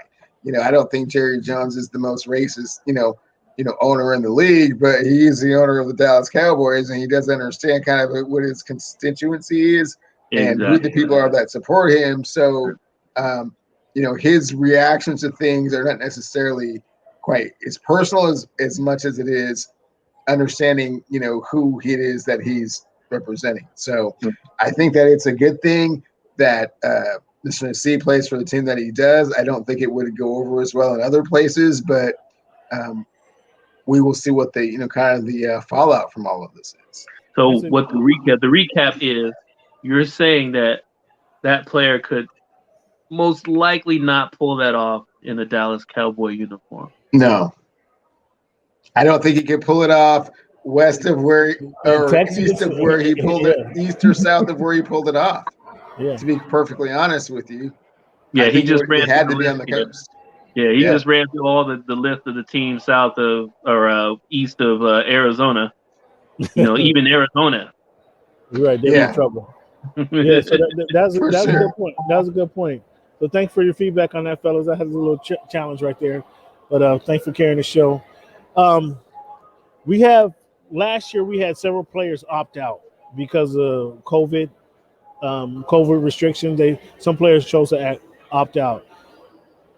Those players that opt out, they didn't receive their salary. They received $150K, kind of a flat stipend. This year, that stipend's been increased to $350K. The deadline for players to opt out is July 2nd. Do you guys anticipate seeing, and we're talking about the NFL again, do you guys anticipate seeing the same amount of players that opted out last season opt out this season? 100% no. I mean, we know so much more. We're so much more educated, and so many more people have been vaccinated that can't be nearly that number. Yeah, I mean, I would find it hard for people to opt out now, knowing what they know now versus last season, right? Because I mean, it was the wild, wild west last season, right? I mean, yeah, it was crazy. Yeah, I mean, and on top of that, man, I mean, any time that you, especially I mean, it wasn't a whole lot. It was more veterans than it was like younger people. Some of the guys retired because of potential CTE stuff. That stuff is a little bit different than opting out for COVID. I talked to a few people that were kind of shocked by people that opted out because even though they believed in the vaccination, they have family members that kept telling them, like, all of these conspiracy theories, right? And you would imagine that this is your career, right? You're in a fraternity, basically, that less than 1% of the population will ever get in, ever, right? Infinitesimal amount. And you still have people that even with, that have legitimate college degrees. I know, we know a lot of people that kind of just attended class as an athlete. As long as you were there, you're going to get a C, right? Right. And then you have people that legitimately went to these classes. They took their biology class. They took their science classes. They know, the flu shot isn't, I mean, if a flu shot gave you microchips, I got about 29 of them in me because I get it every year, right? But there's still those people that are really superstitious and have family members that keep telling them, hey, they keep putting this stuff in their head. That opt out it may grow, but if it grows, it'll most likely be among older players. I don't see like younger players getting before or in their prime opting out for COVID. Yeah, good point. Good point. I don't think there'll be many opt out. Even it's interesting that they kind of they doubled that number from last year, giving them 200 more grand. But it's interesting that they raised it, and I don't expect that number to grow, especially this year, as you say, Clevon. We know so much more this year, and they're encouraging a lot of players. Now we had Cole Beasley say he refuses to get vaccinated. He refuses to follow these stipulations. But I think that's a rare breed. I don't think there'll be many players like him trying to jump out of line and try to create his own. I beg to differ. There's a lot more out there than you think. You in a field where they're making it, not only are they making it difficult for you, but they're almost making it a cast off if you don't get vaccinated. Now I don't have the rules in front of me, so I know a couple of the rules are that you can't eat. You're not going to be eating in the lunch. You're not eating lunch in the lunchroom with all the rest of the teammates. Okay, right. You're gonna when you travel, you're gonna have to stay quarantined in your hotel room. You're not able to travel out to dinner with your players. Now, if there's a group, let's say the offensive linemen, for example, if all the offensive linemen don't get vaccinated, now that's one thing. But if you're one of the 5 or let's say 8 offensive linemen who chose not to get vaccinated, like you're almost an outcast. You're almost not a part of the group anymore. It's kind of like if you're injured and you don't travel with the team. Now those players are itching to get back to where they're able to travel with the team. Not only do they want to play, but they want to be a part of their group. They want to be a part of the fraternity that you mentioned.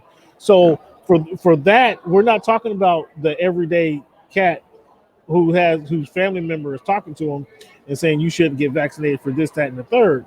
But when the guy's not being able to be part of his team, and that's what most athletes are yearning for, that team, that camaraderie.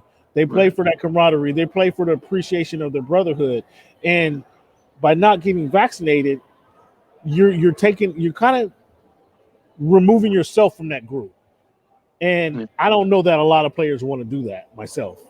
No, I mean, well, think about this too. I mean, even outside of COVID in itself, when longtime players retire, even especially star players, it's rare that you see them not choke up. Like they're genuinely upset that not. I mean, and most of the time, I mean, and let's be honest. I mean, most of the time, a longtime veteran like Brett Favre or let's say Roger Staubach. I just watched one of those football things on him on the NFL channel. When they know it's over and they're not only are they not going to get the crowds anymore, because there's something about playing in front of 50, 60, 70,000 people every week That's absolutely bananas. You can't duplicate that anywhere else. Right. Right. Then on top of that, the travel. You're with these guys, and most of these guys you like. I mean, you treat them like family members after a while, especially the ones that are around, even if they leave. It's a fraternity, right? And you really can't get that anywhere else. So to to purposely pull yourself out, unless you have, I mean, of course, unless you have health issues or something like that, pre-existing condition, pulling yourself out as a healthy adult and pulling yourself away from all of that, there has to be something really strong. Either you're really religious or you're really superstitious. There has to be something that's really powerful for you to driving do that. it. Yeah, I'd agree. But for those exact reasons, now you talked about Brett Favre, Roger Staubach. Now those guys in quarterbacks, they have an opportunity kind of to see that end, if you will. Maybe whether they announce it or admit it, they see that end coming. Now somebody like I just throw this example out there, like a Richard Sherman, who that end may not be as visible for him and as clear for him. Has he been able to prepare for that as Brett Favre coming in his last final season? He knows his arm getting weaker. He knows he's not being able to complete that 20-yard out like he did for the last 15 years. Richard's still able to believe he can do this. Has he prepared for the end as a Roger Staubach may have, as a Brett Favre may have, or the John Elway may have? Chances are he's not. So, like you say, I don't think a lot of players will in the Cole Beasley situation. I don't think there's a lot of players who's going to outwardly remove himself or outwardly go against his rules because of that fraternity, because of that brotherhood that they will be taking themselves away from. I could be naive, but that's something I believe in. Clevon, what's your thoughts? No, that's not a conscious decision that you make. Typically, you make that decision as a precaution for your own health and just your well-being and the betterment and the longevity of your career. Now, over the last year, we've cleared quite a few of those hurdles, and so the landscape is a lot clearer with regards to kind of how this whole thing works and what the level of expectation is. Fans coming back, at full capacity, that in and of itself says everything, right? There was no fans last year. This year, everybody can come back. So if you're kind of taking that stance, well, I just don't know and I'm not sure, well, I'm not going to say that you're behind the curve. I'm just going to say that you're not really kind of the same mindset as everyone else. And if so, and you're willing to kind of jeopardize your career going forward to do so, then that is entirely up to you. But I think there's not going to be a high percentage of people that feel that way. And that, with every day as we get closer to, kind of the 70% that we're looking for, that people feel more confident, and I think they'll react accordingly. So I don't think we're going to see a whole lot of Cole Beasley type incidents going forward with the NFL. Yeah, I mean, to his team, people may not. I mean, people that are casual fans that watch, the NFL, they don't see Cole Beasley as a, he's not the only reason he's a household name is because maybe stuff like this pops up. But sure. for the Bills, he's intricate. I mean, they need him. Like, they literally need him. Like, they need him. Like, I mean, slot receiver. I'm sorry. He's a possession receiver. He's a possession no, but receiver. He not just but possession though. He is one of the. I don't know how you can. I mean, can you really say elite slot receiver? But he's an above average slot receiver. Like he's a veteran, right? And they need him. Well, let's not confuse him for being replaceable. Right. Let's not confuse him with being replaceable. He's been a productive player for them, certainly. And where they're trying to go, they need to. So So when you say that, and here's something, I'll share this with you because I do cover the Chargers as well. And I had this conversation, Clevon, we talked about this a few weeks ago, where I talked to the GM, and the specific situation was the Chargers chose not to bring back Hunter Henry because they felt he wasn't worth the dollars that he would command as a free agent. And my question was, well, what do you think about continuity? Are you a believer in continuity and paying a few extra dollars just to keep everybody together, keep the same group together that's been performing well? And the GM looked at me and just says, no, that's not really important. I was like, well, that kind of blew me away because I thought, I've been a sports fan, and I thought that continuity was key. Like that, having the guys that kind of grow together, learn together, play together, like each other. I thought that was huge. And we're talking about a locker room guy. Hunter Henry's a locker room guy. Through their losing that the Chargers has done, everybody frequently called out Hunter Henry as the guy who keeps the locker room together, keeps it joyous. Everybody likes to be around him. So I thought having him was key. And I asked the general manager, says, "Yo, how big is what role does continuity play in whether you bring a player back or not?" And he's just, no, it's not important at all. And it surprised me. So I use this to say, Clint, not only is Cole Beasley not replaceable, or excuse me, not only is Cole Beasley replaceable, that continuity piece maybe it's not as big as some of us looking for him far imagine. Do you follow what I'm saying? Let's work backwards. Work backwards from the championship teams, and not just the championship teams. Work backwards from the teams that are consistently in the playoffs, right, year in and year out. Count backwards from those teams, and ask Ozzie Newsome, is continuity important? Yeah, that's fair point. Right? I don't know who the GM for the Chargers is. I don't want to disrespect him at all. I mean, I don't know. Tom Telesco. Right. So, I mean, who are you going to listen to? That guy or Ozzie Newsome? Right. I feel you. I feel you. It was just coming from any GM that said that. I thought, without even talking to Ozzie Newsome, I thought that was a center focus of the team is you keep the guys who get along with each other, who work well together. You keep those on your team. And we're talking about Hunter Henry did sign for, I think it's three years, $36 million with the Patriots. I think 3 years, $36 million, and they were only going to offer him like. To be honest with you, I'm sorry. That's a lot of money for a tight end. To be honest. Yeah, with you. I get that part of it. And they were only going to offer him like 5 to 6. So. No. That $6 million gap, is it worth it?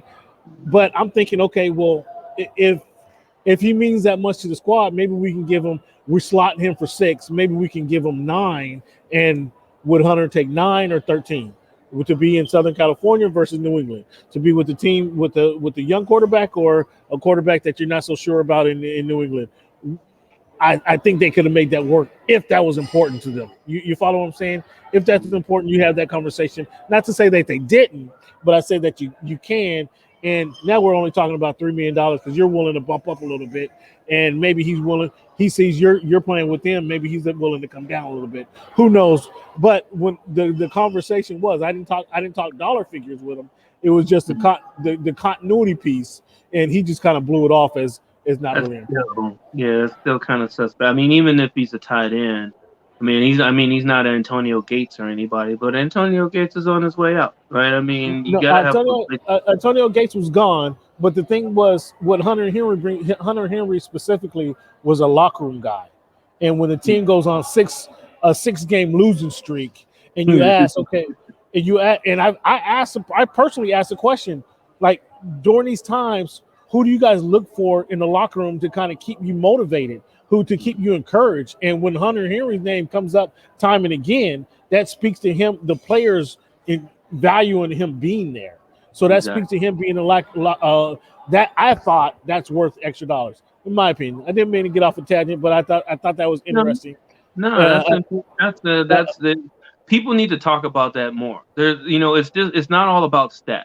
It's not all about stats and highlights and different things like that. I mean, you got to get into the stuff that makes the team work, right? And that's part of it. That's actually a big part of it. That you got to work. You don't have to like each other, but you got to be able to work together. And if you like each other, you're probably going to work together better. And so I thought that was key. So looking at across the landscape, there's some veterans that's out there that hasn't been signed. But I want to ask you guys about Baker Mayfield. His extension is up. Do you guys extend Baker Mayfield? What's that? No. You do not? I don't. I may disagree with him on this one. I don't know. Go ahead. So, I want to hear this. So we just had this long. You just heard me talk about continuity. You're willing to change quarterbacks? I like Baker, man. I'm not giving Baker $40 million next year. Ooh, that's a lot. I will not do it. I don't know about 40. I mean, I won't give him $35 million next year. I may give him $30 million, and I would have to be in an awfully generous mood for that. And I know that he's going to be looking somewhere closer to 40. No, he can't. So I think they're going to be too far apart. Because of what he does this season, of course, if he gets them again to the AFC Championship and quite possibly even to the Super Bowl, well, then you have to reevaluate things to a certain extent. But no, he can't be asking for 40. Franchise him. I am franchising him. I mean, think about it though. Dak Prescott, right? I mean, even though he got hurt, I don't think he's as good as Dak Prescott. I honestly don't think so either. But look where they went though. Hold on. He's not as good as Dak Prescott. See, there you go. I don't think he's as good as Dak Prescott, and Dak Prescott is at $40 million. Right. He is not as good as Dak Prescott, but he did push his team into the playoffs though. True. So what do you do? I don't know. I think you franchise him for one more year, and if he shows you he's that dude, then you got to pay him. If not, then you got to move on. But he doesn't get it right out the chute. Does Mayfield strike you as the guy? If you franchise him without paying him this year, you think he's coming back? Yeah. Cleveland's I think he's coming back. If you franchise him and he shows you one more time, I'm that dude. Then you have to pay him. I don't know. I mean, not like I know Mayfield or anything like that, but from what I understand, his ego is through the roof of any other quarterback that you can really think of right now. And franchising him when he feels that he should be getting paid this year, I don't know if he's coming back. So I think Baker Mayfield is better than Dak Prescott. What? However, yes. Hold on, I got to get up for me. Hold on. Yeah. Oh, man, what's going on around here? Prescott got paid. Prescott paid a bunch of money because once he got hurt, their season went in the toilet like precipitously. There was a precipitous drop off. Once and that only heightens his value for the Cowboys. So he got paid. $40 million for him. It was a lot. Where I do think Baker Mayfield is better than Dak Prescott, I'm not in a hurry to give him $40 million. We're looking at 31. Oh, well, you had better be in a hurry to give him $40 million. No. You're not having any kind of conversation whatsoever. No. That's what this conversation is about. No. You had better be in a hurry to give him $40 million. Here's the conversation. Look at your wide receiving core. You have the number one running game in the NFL. Look at your defense that we're building over here. Baker, if you want to be who you say you want to be, number one, you've had one good season over 3,500 yards passing. Baker Mayfield, we still need to add to your point. We still need to see you take the next level. We want to see us win because of you and not because of the defense that we put together, not because of the the number one running team in the NFL. We want to see you utilize these wide receivers great. And Clevon, I asked you last week, would Odell Beckham finish the season as a Brown? Personally, if I was a GM, Odell Beckham he wouldn't start the season as a Cleveland Brown because Baker Mayfield. Now you guys got me confused because Baker Mayfield played much better when Odell got hurt, and he's not keying on him. He's now able to spread the ball around and not focusing on one guy. So that's a couple. There's a couple moves I would make, but I'm certainly having a conversation like Baker. We didn't win because of you. We didn't win. Okay. Well, now you can contribute. You need to take the next level and show us that you are that guy who can now take advantage of the talent that he has around him. Because they had the number one running game. Their defense is going to be even more explosive this season. So, and they have a great receiving core. So they didn't necessarily win because of Baker Mayfield, as though I do like Baker, if you understand what I'm saying. I'm just, you know what, honestly, I watched a lot of Cleveland games, even after, Odell went down. This is the thing. Cleveland is loaded with weapons, like literally loaded with weapons. I mean, they have, a few young receivers that had, cases of the dropsies, which, I mean, and that's, you can't blame that on Mayfield. If Mayfield puts it in your breadbasket and you drop it 2 or 3 times a game, you can't blame that on Mayfield. You can't. That doesn't make him better than Dak, by the way. Right. But I mean, you got 2 of the best running backs, and due to circumstances, they were so fortunate to get Hunt. I don't know. Yeah. I mean, dude. I mean, they have weapons. Yeah. Not only did they have Chubb, but then you add Hunt to that combination. Ooh. No, but he's putting the ball. I mean, I think I looked at Pro Football Focus because I was doing some DraftKings, and I looked at Pro Football Focus, and he was putting the ball in the receiver's hands. Mostly it was in the slot, of course, because when you're not like an Aaron Rodgers, you don't always have the confidence to throw that 20 or 30 yard out to your number 1 or number 2 receiver. A lot of his completions were going. Now you said, now your question is confidence. Okay, continue. No, I'm just saying though. I did watch the games, Cam. I'm telling you, I watched the games and I saw some of the throws he was making. Most of those throws were safe. There were a lot of safe throws, right? Versus that, he'll throw it 50 yards down the field and say, hey, I got Landry. Like if Mayfield was like, hey, I got Landry, I'm going to launch it anyway, no matter if the safety is coming over. I didn't see a lot of those passes, right? But he did put them on the receiver. Them dropping the passes is not his fault, correct. Right? So, I mean, I give him that. I don't see him better than Dak. I mean, I can't see that. I can't see that, him being better than Dak and asking for that much money and then getting franchised and saying, okay, yeah, now I got us back to the playoff. We didn't make the Super Bowl, but I got us back to the playoffs. Now you pay me. I see him saying, okay, you know what? These guys didn't pay me. Like, I'm going to the highest bidder now. I don't see him giving Cleveland a chance to re-sign him if they franchise him. That's all I'm saying.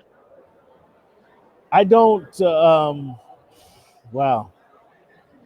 I'd be surprised if he went elsewhere, because if Cleveland doesn't give him, if Cleveland's not going to give him top dollar, I'm not sure there's a lot of, because Cleveland, obviously they know the warts.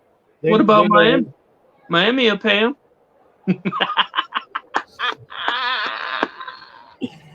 Oh, wow. All right, man. I know your boy too. I know. We talked about this. Hey, we talked about. Me and Cam went back and forth on these on Tua last year, right? So yeah, I respect Tua. He did his thing for the situation he was in. But I'm just saying, if they got a chance to pay Mayfield, guess who's going to be the second quarterback? It's going to be Tua. They'll pay Mayfield. Yeah, absolutely. Now we're 100. 100% agreement there. But we got our eyes on we got our eyes on somebody else. We got our eyes on somebody else.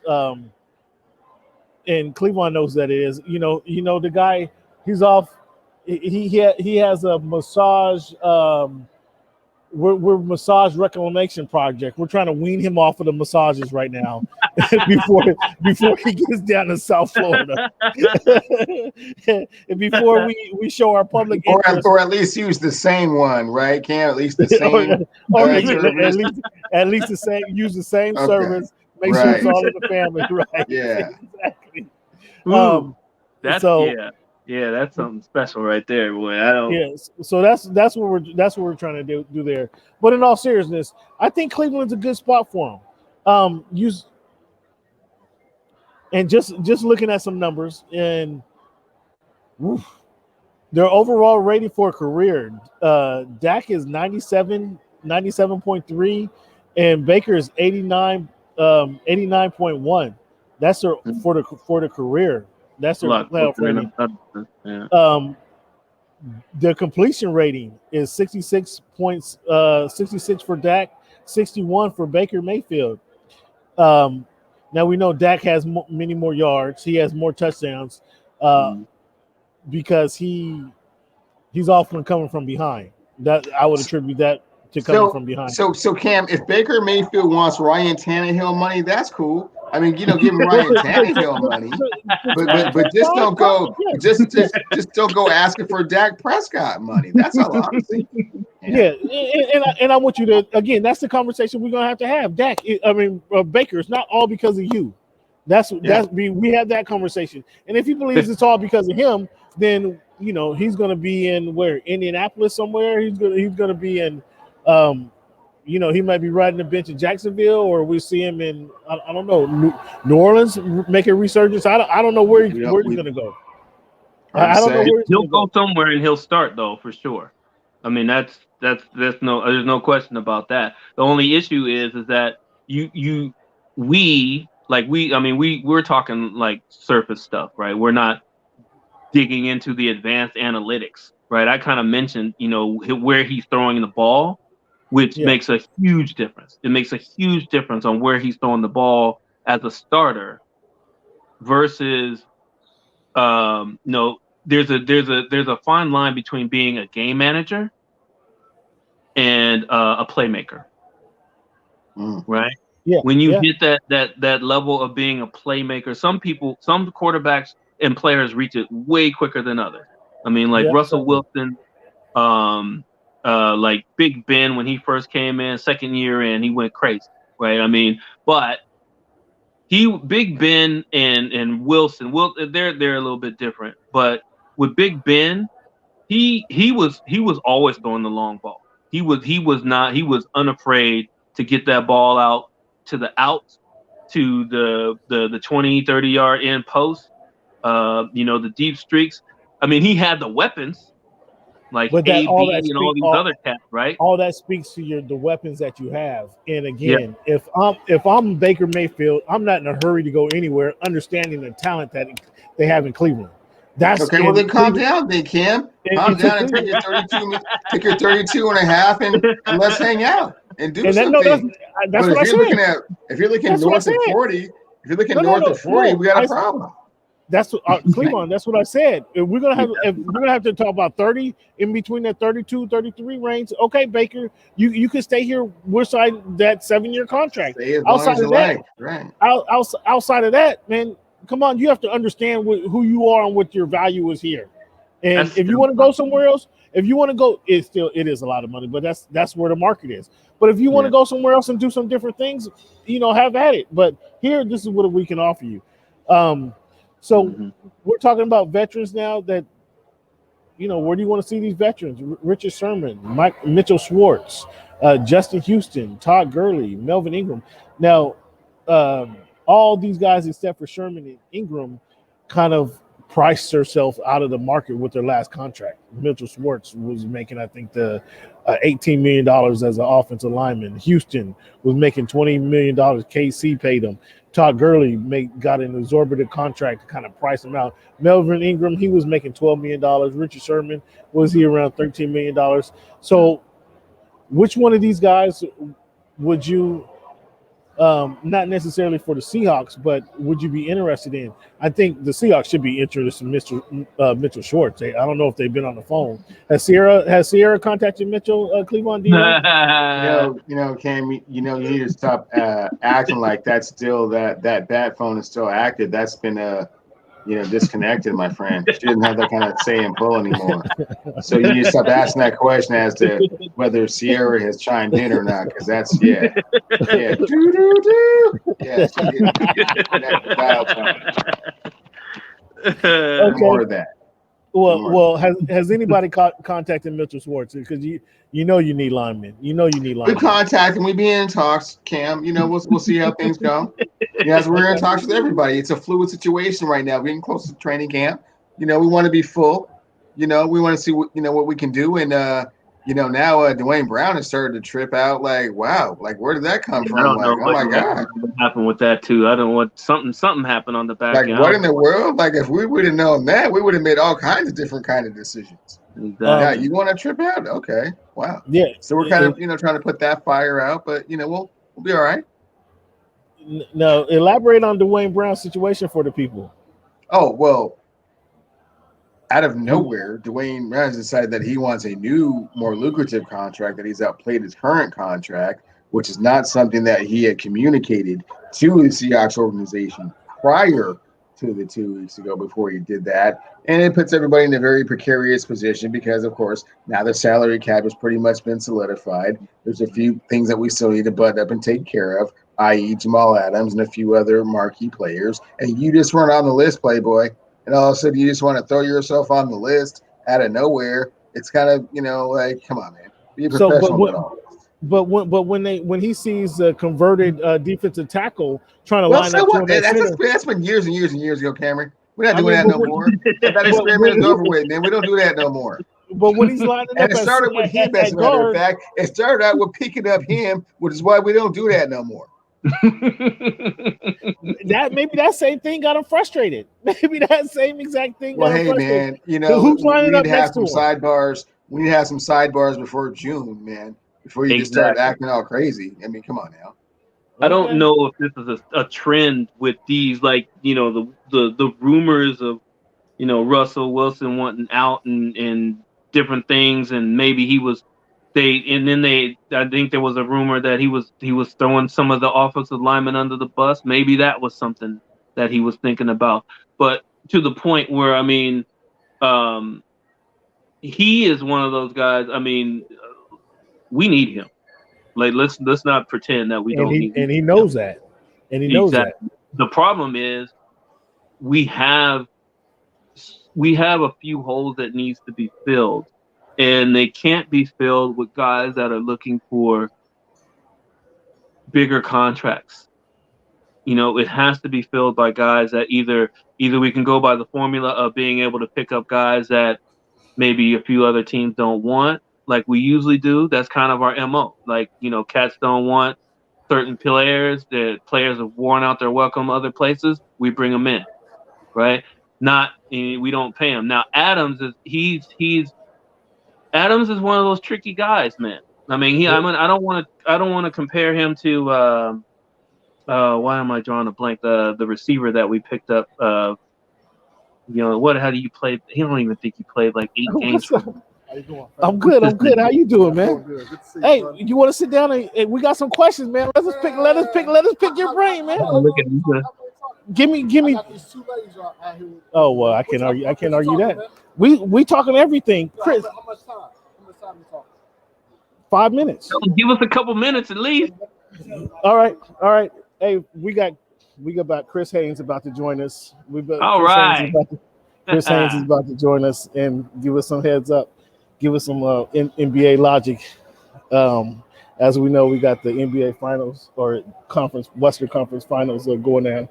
So get your questions ready for Mr. Chris Haynes, fellas. I got a bunch. I got a bunch already. I don't have to get nothing ready. I got questions. We get but yeah. We'll let the people, let the let the people that's watching, get those questions in so we can see. Please don't ask stupid questions. Please don't waste this man's time. Right? Ask some good questions because he might come back. Here he is right here. Come on, sit down with us, man. Sit down with us. Chris Haynes joining Voice of the Fans podcast. Let me.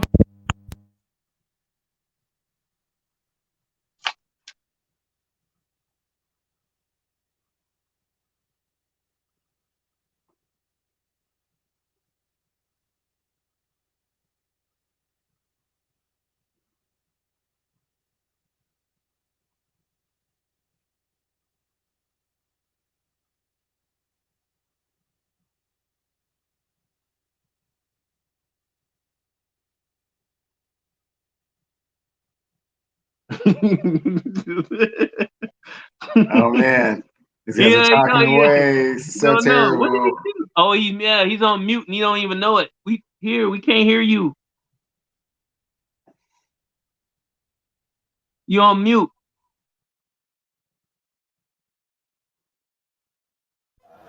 There we go. Can you hear us? Got you. Yeah, there we go. All right. Got it. So I'm gonna let you guys go ahead and ask them first. We talked about NBA. We 2 hours in. All right, Chris. Y'all 2 hours in. We already talked about NBA. We're talking NFL. So, but I got a couple questions. I always like to talk. You always like to get you. Go ahead, Clevon. Ask your question, Mr. Chris Haynes. Yeah, Big Chris. Quick question. Trae Young or D Booker, who wins that NBA Finals when that's all done and settled and done? When they're in the finals playing each other, who wins that? So basically, you calling Phoenix and Atlanta in the finals? I'm calling that right now on this show in front of the whole world. Yes. Man. Damn. Oh man. Look, man. Phoenix is the hottest team right now, man. Like they are gelling. We've seen what they did without Chris Paul. It's showing that 8-0 record in the bubble wasn't no fluke. And with Chris Paul, they just took it to another level. So as of right now, man, I think out of the 4 teams still remaining, Phoenix is the best team right now from top to bottom. So with that being said, I have to say I would go with Devin Booker. There you go. Secondly, do you agree with my assessment that those will be the 2 teams in the NBA? No, finals? hell no. No, I can't go that far. You heard it from the I'm not sure you believe that. Go ahead, Clint. What you got? I got so much, man. Mr. Haynes, thanks for sitting down. We appreciate you. One of the things that you can't really speak on this too, and I'll try to simplify it as much as possible. You're there. You're at the games. You see what's going on. I'm not, without mentioning names, there are a few players who we feel should be if not playing better, but also showing up when the team needs them the most. And I don't, like I said, I don't want to get you in trouble or with anybody that you interview or sources or anything like that. Call names. What players you talking about? Oh, we really want to go there? All right. So, Paul George. Okay. As dynamic as he is, and as much as he scores, one of the best two-way players in the league, we get to this point in the playoff every single year. Every year. And something goes wrong. Whether it's in his hands or whether it's not in his hands. What are we seeing? What are we missing? Are you seeing something that we're not seeing as far as why he's not doing these things? I mean, where are we as far as that goes? I'm kind of confused. No, I think at this point we've all seen exactly what he is, and he's an all-star player. Does he have flaws? Definitely. Pressurized moments, he hasn't shown. At least there hasn't been a large sample size of showing that he can produce when it really matters. And let's take away last night's game. He stepped it up in the playoffs. Like he's had a resurgence. So I don't want to get back to the Paul George slander based off the 2 free throws that he missed. Surrender. That's the word. Because it's easy to do so. It's easy to foul on. But no, I want to see. Look, Game 3 here in Los Angeles, packed crowd. I want to see if he's going to step up to the plate, and I expect him to. I don't know if I expect him to win or not, but I expect Paul George to go out there and produce, and he's been doing that. So with that being said, yeah, it was unfortunate he had a bad game. With those free throws in particular, and got everybody back on the pile on Paul George train. But he's been playing stellar, and I expect that to continue. Now, I'm gonna get out. I gotta get out. One more question. You got a question? Okay. I got All one. I got one. Hit me up, man. So you know what's going on in Portland? Yeah, Is Dame staying in Portland? that's a good question. That told me something. That told me something right there. And then That's because he knows where he's coming, Cam. He already knows where he's coming. I'm not even gonna ask that question. And then he can't tell you right now, but he already knows. Ben Simmons. Is that a separation there? I think they have to. The problem is that his value has tanked dramatically compared if you look at the salary that he's going to be making. But by September, people kind of forget about it. You're not forgetting about that. Really? It's your last impression. Sure. Just like when guys go into free agency, those last 10 or 15 games, that's what sticks out, and that's how your stock can soar based off that last. Everybody's just like, what have you done for me lately? Sure. And so that's going to have an effect. Like nobody's going to forget about Ben Simmons and what happened. Wow. Nobody's going to forget about that. Ben Simmons in Portland for CJ McCollum. I don't see that. You don't see that? Chris Haynes, folks. Nice to see you, man. Hey, nice to meet y'all, bros. Y'all be safe. Pleasure, bro. I'll see you tomorrow. I'll be there tomorrow, man. You take care, bro. All right, man. Have a good one. Look at that. Look at Cam. Cam getting the gets. Look at it.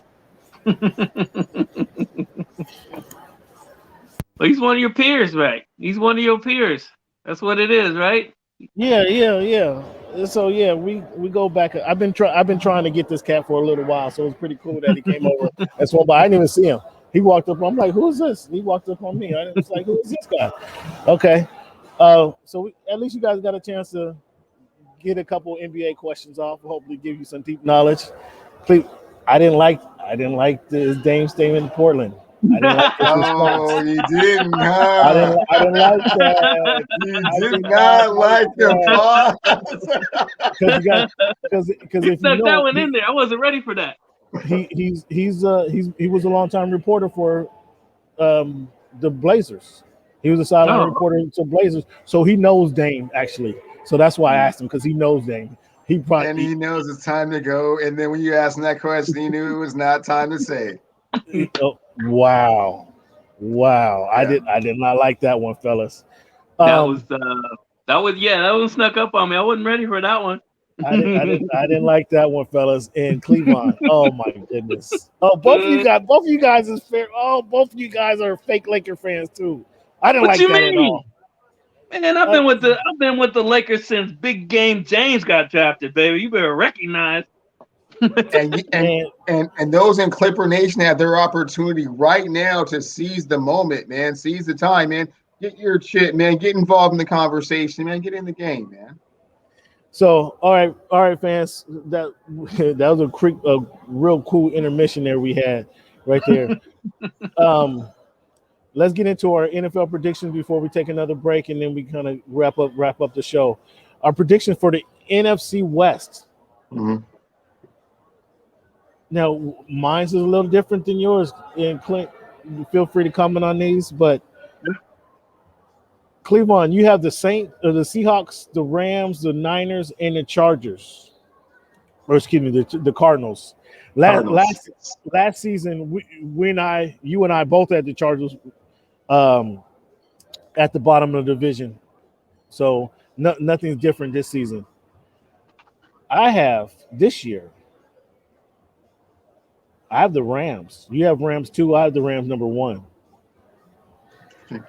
I think with them having an actual quarterback in the guy Matthew Stafford, Sean McVay's licking his chops. He can't wait to get a hold of this guy and get him in SoFi, that turf at SoFi Stadium, throwing the ball around. The one thing I'm concerned about, is I think Matthew Stafford, he does best is throw the deep ball. They do not have a deep threat.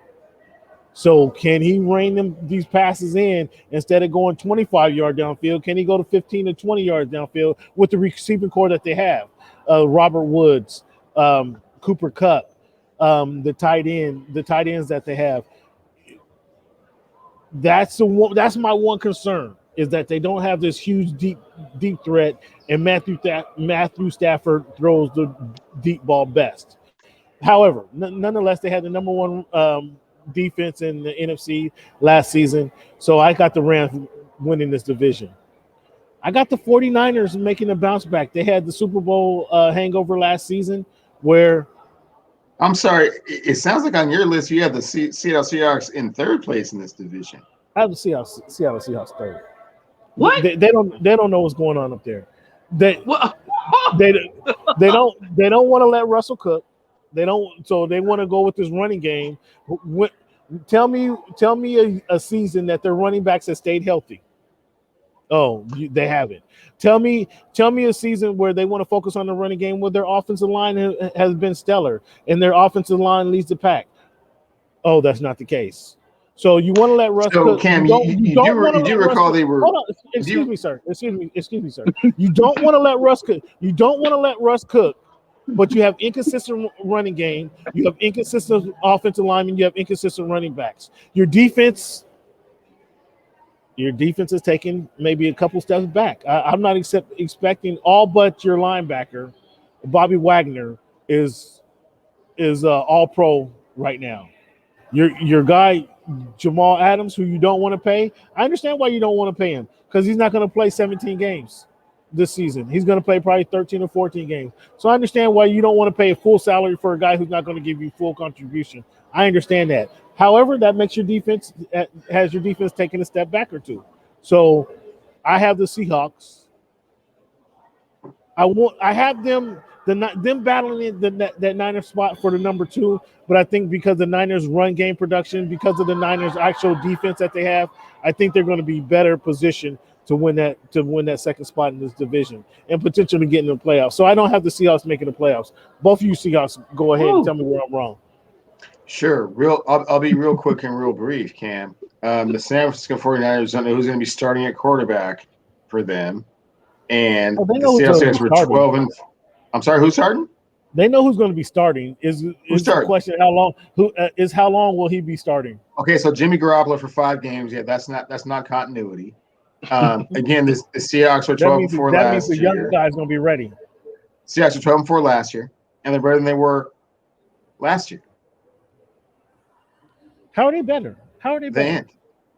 How are they better? Who did they lose? Yeah, where's the subtraction?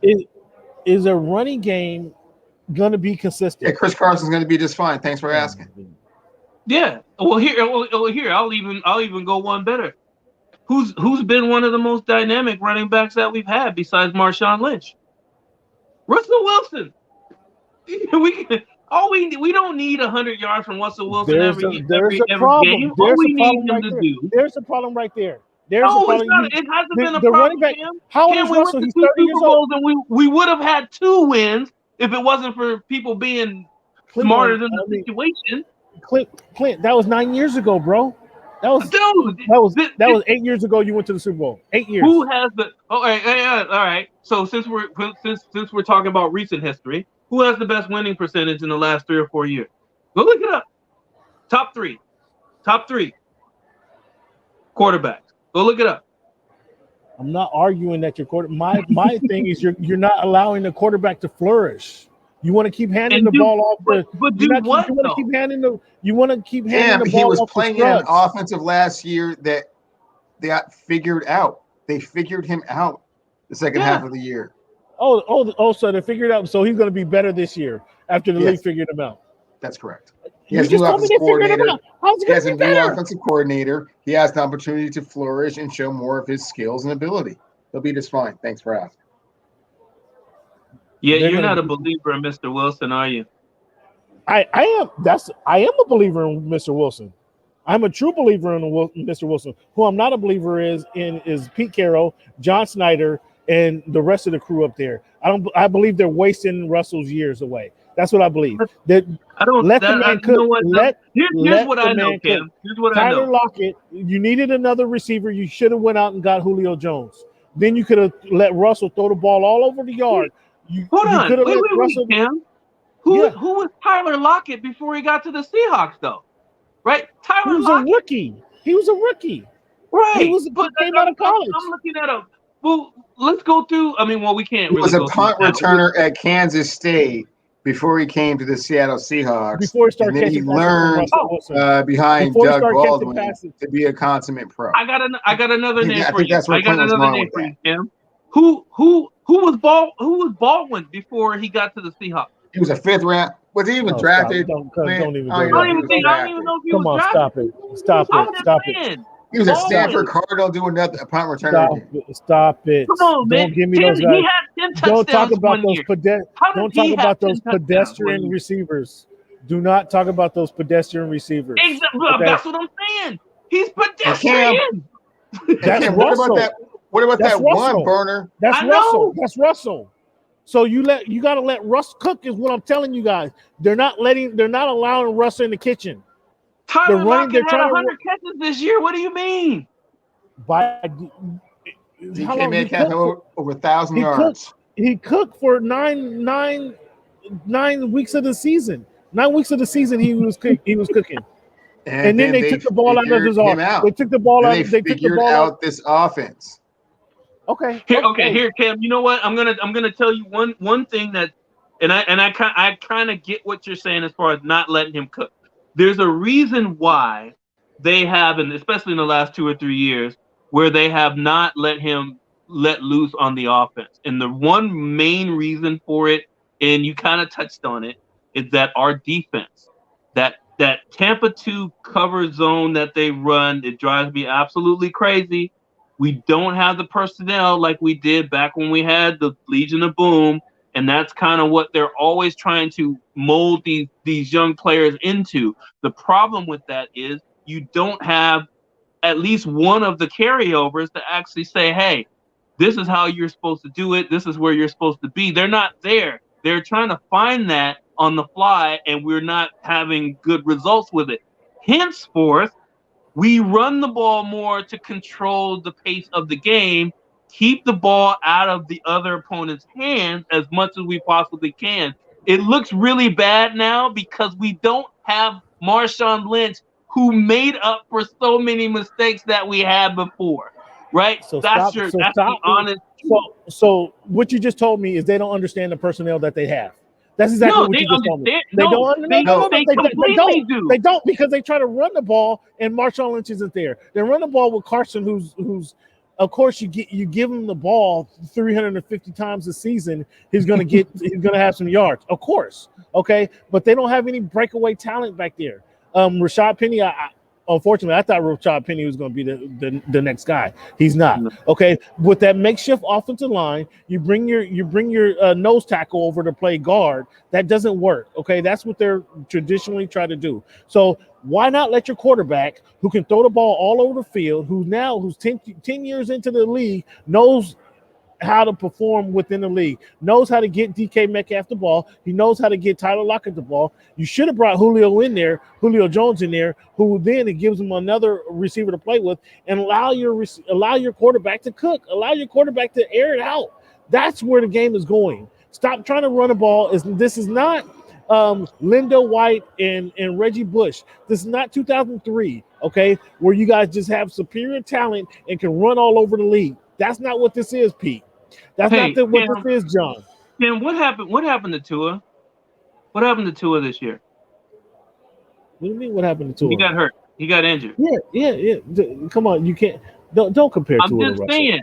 Don't try to make that comparison. To have a pass to have a pass block, an above average pass blocking line. I mean, let's go to the Patriot. You have to be together for a certain amount of time, unless you can click right away, or you have some young people that actually pick up the scheme quickly. Then you can have that where you can have a pocket and you can stand in there, maybe 2 or 3 times a game where you can stand in the pocket for 5 or 6 seconds and pick and choose. The Seahawks don't have that. They've always had somebody's either been nicked or that who was the guy? We had a chance to get the one guy, who's the one racist dude? What's his name? He used to play for the Dolphins. He used to play and was in Buffalo. Incognito. Right, Incognito. Yes. We had a chance to get him because he was really good, but of course he's more of a run blocker. He's more of a run blocker, but okay. Yeah, but I mean the gelling of the line in itself, right? If you have a bad offensive line, you can get away with running the ball if you have the right scheme to do it. Like, I mean, I get it. I know Carson. I love his size, but we're spoiled by Marshawn Lynch, right? I mean, it's just the way it is. But if we don't run the ball, we don't give Russell Wilson a chance to even cook then, right? Russell Wilson's making things happen with limited amount of possibilities. But if we let him loose for 50 passes a game, our offensive line is going to get him killed. They just will. And Cam likes to run off at the mouth, but a lot of times he doesn't really believe what it is that he's saying. Cam, I'm just gonna throw it out here just like this, man. Put it on the sticky note, man. Are the Seahawks making the playoffs this year? Because you got them coming in third in the NFC West. Are the Seahawks making the playoffs this year? No. You want me to put it on the sticky note? Is that a sticky? The Seahawks will not make the playoffs. I'm putting it on right now. Okay. The Seahawks will not make the playoffs. You know how we do, right? You know how we do, Cam, right? Is that where you put in your mouth? Oh, what you want to put on the table for it? What you want to put on it? Make it light on yourself. You know how I do, Cam. I like steak and lobster. I'm gonna grab a sticky note. I'm coming right back. I like steak and lobster for these type of wagers, man, my friend. A team that went 12-4 is not going to make the playoffs. Yeah. Hey, I got it on the sticky note. Okay. By the time the season starts, we will revisit this topic. Okay. Let's revisit that. All right, here it goes. I'm writing it down right now. We gotta run a note. Is absolutely crazy. Says the Seattle Seahawks will not make the playoffs. Will not make the playoffs. Okay. In 2021. Just to be clear. Get the year right too. Okay, I get it. Make sure we're clear there. Oh my goodness gracious. So we got to take a break here, man. We got some big topics to talk about before this show's over yet. But let's take a little break right now. When we come back, man, we're gonna give you what we give you every week. This week in history, we're gonna talk about some historical events that happened in the country, and then we're gonna come back around to about the NBA replay rules. Like, we're gonna kind of make that a short segment, and then I want to think about this, guys. Last night, I don't think was the best game-winning play with under a second to go. But think about what was the best game-winning play in the NBA. I already know what my pick is, but last night wasn't the best. It was good. It wasn't the best though. What's the this best year or historical? Or historically? Okay. There's been some historical events. Last night wasn't the best, but I think I know what was the best. Last night was good. It wasn't the best. So we're going to talk about that when we come back. Well, let's take a little quick break here.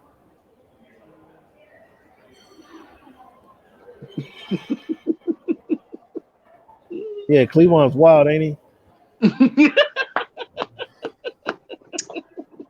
Oh, you throw this back on me. Picking the Seahawks to finish third of the NFC West. That was my fault. Oh, okay. Sure. Okay. With Metcalf and Lockett back, and the rookie coming in. Who's the rookie? You guys know who? You guys don't even know who the rookie is. DJ Erskine, something like that.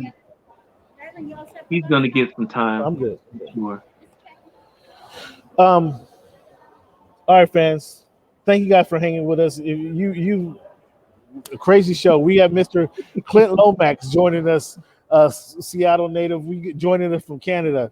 We got Mr. Chris Haynes joining us. Yahoo Sports. Mr. Chris Haynes. Yahoo TNT joining us. Give us some feedback earlier. We got Clevon with his same shenanigans each and every week, joining us from the Northwest. Now, we got some interesting topics here to finish off the show. Or excuse me, let me back up. We got to do This Week in History. Each and every week we talk about some historical events that just mark the country and bring us to this point where we are today.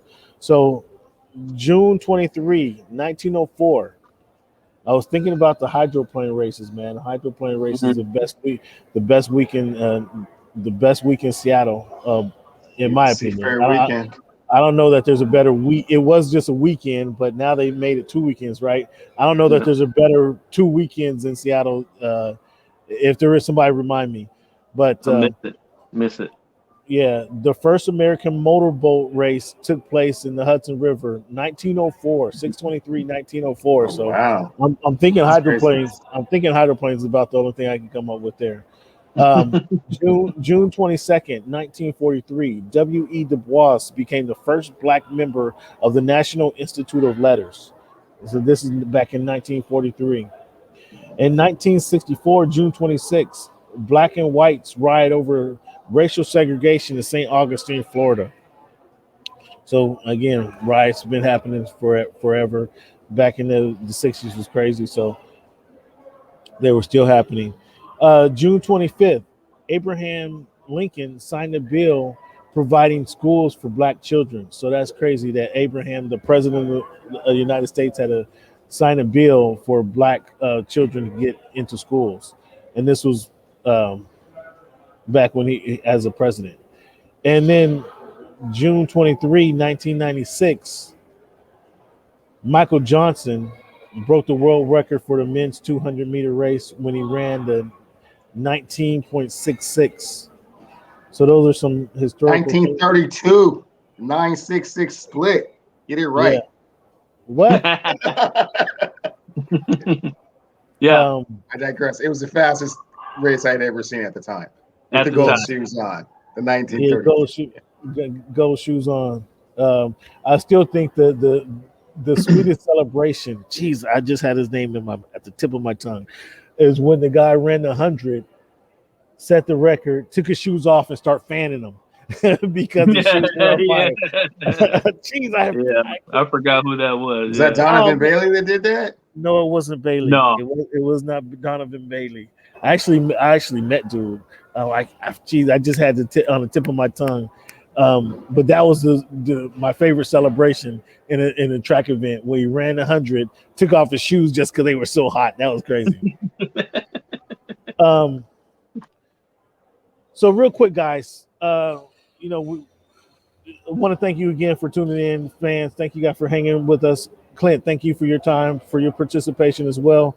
Let's make this quick though. Do the NBA need to revisit their replay rules?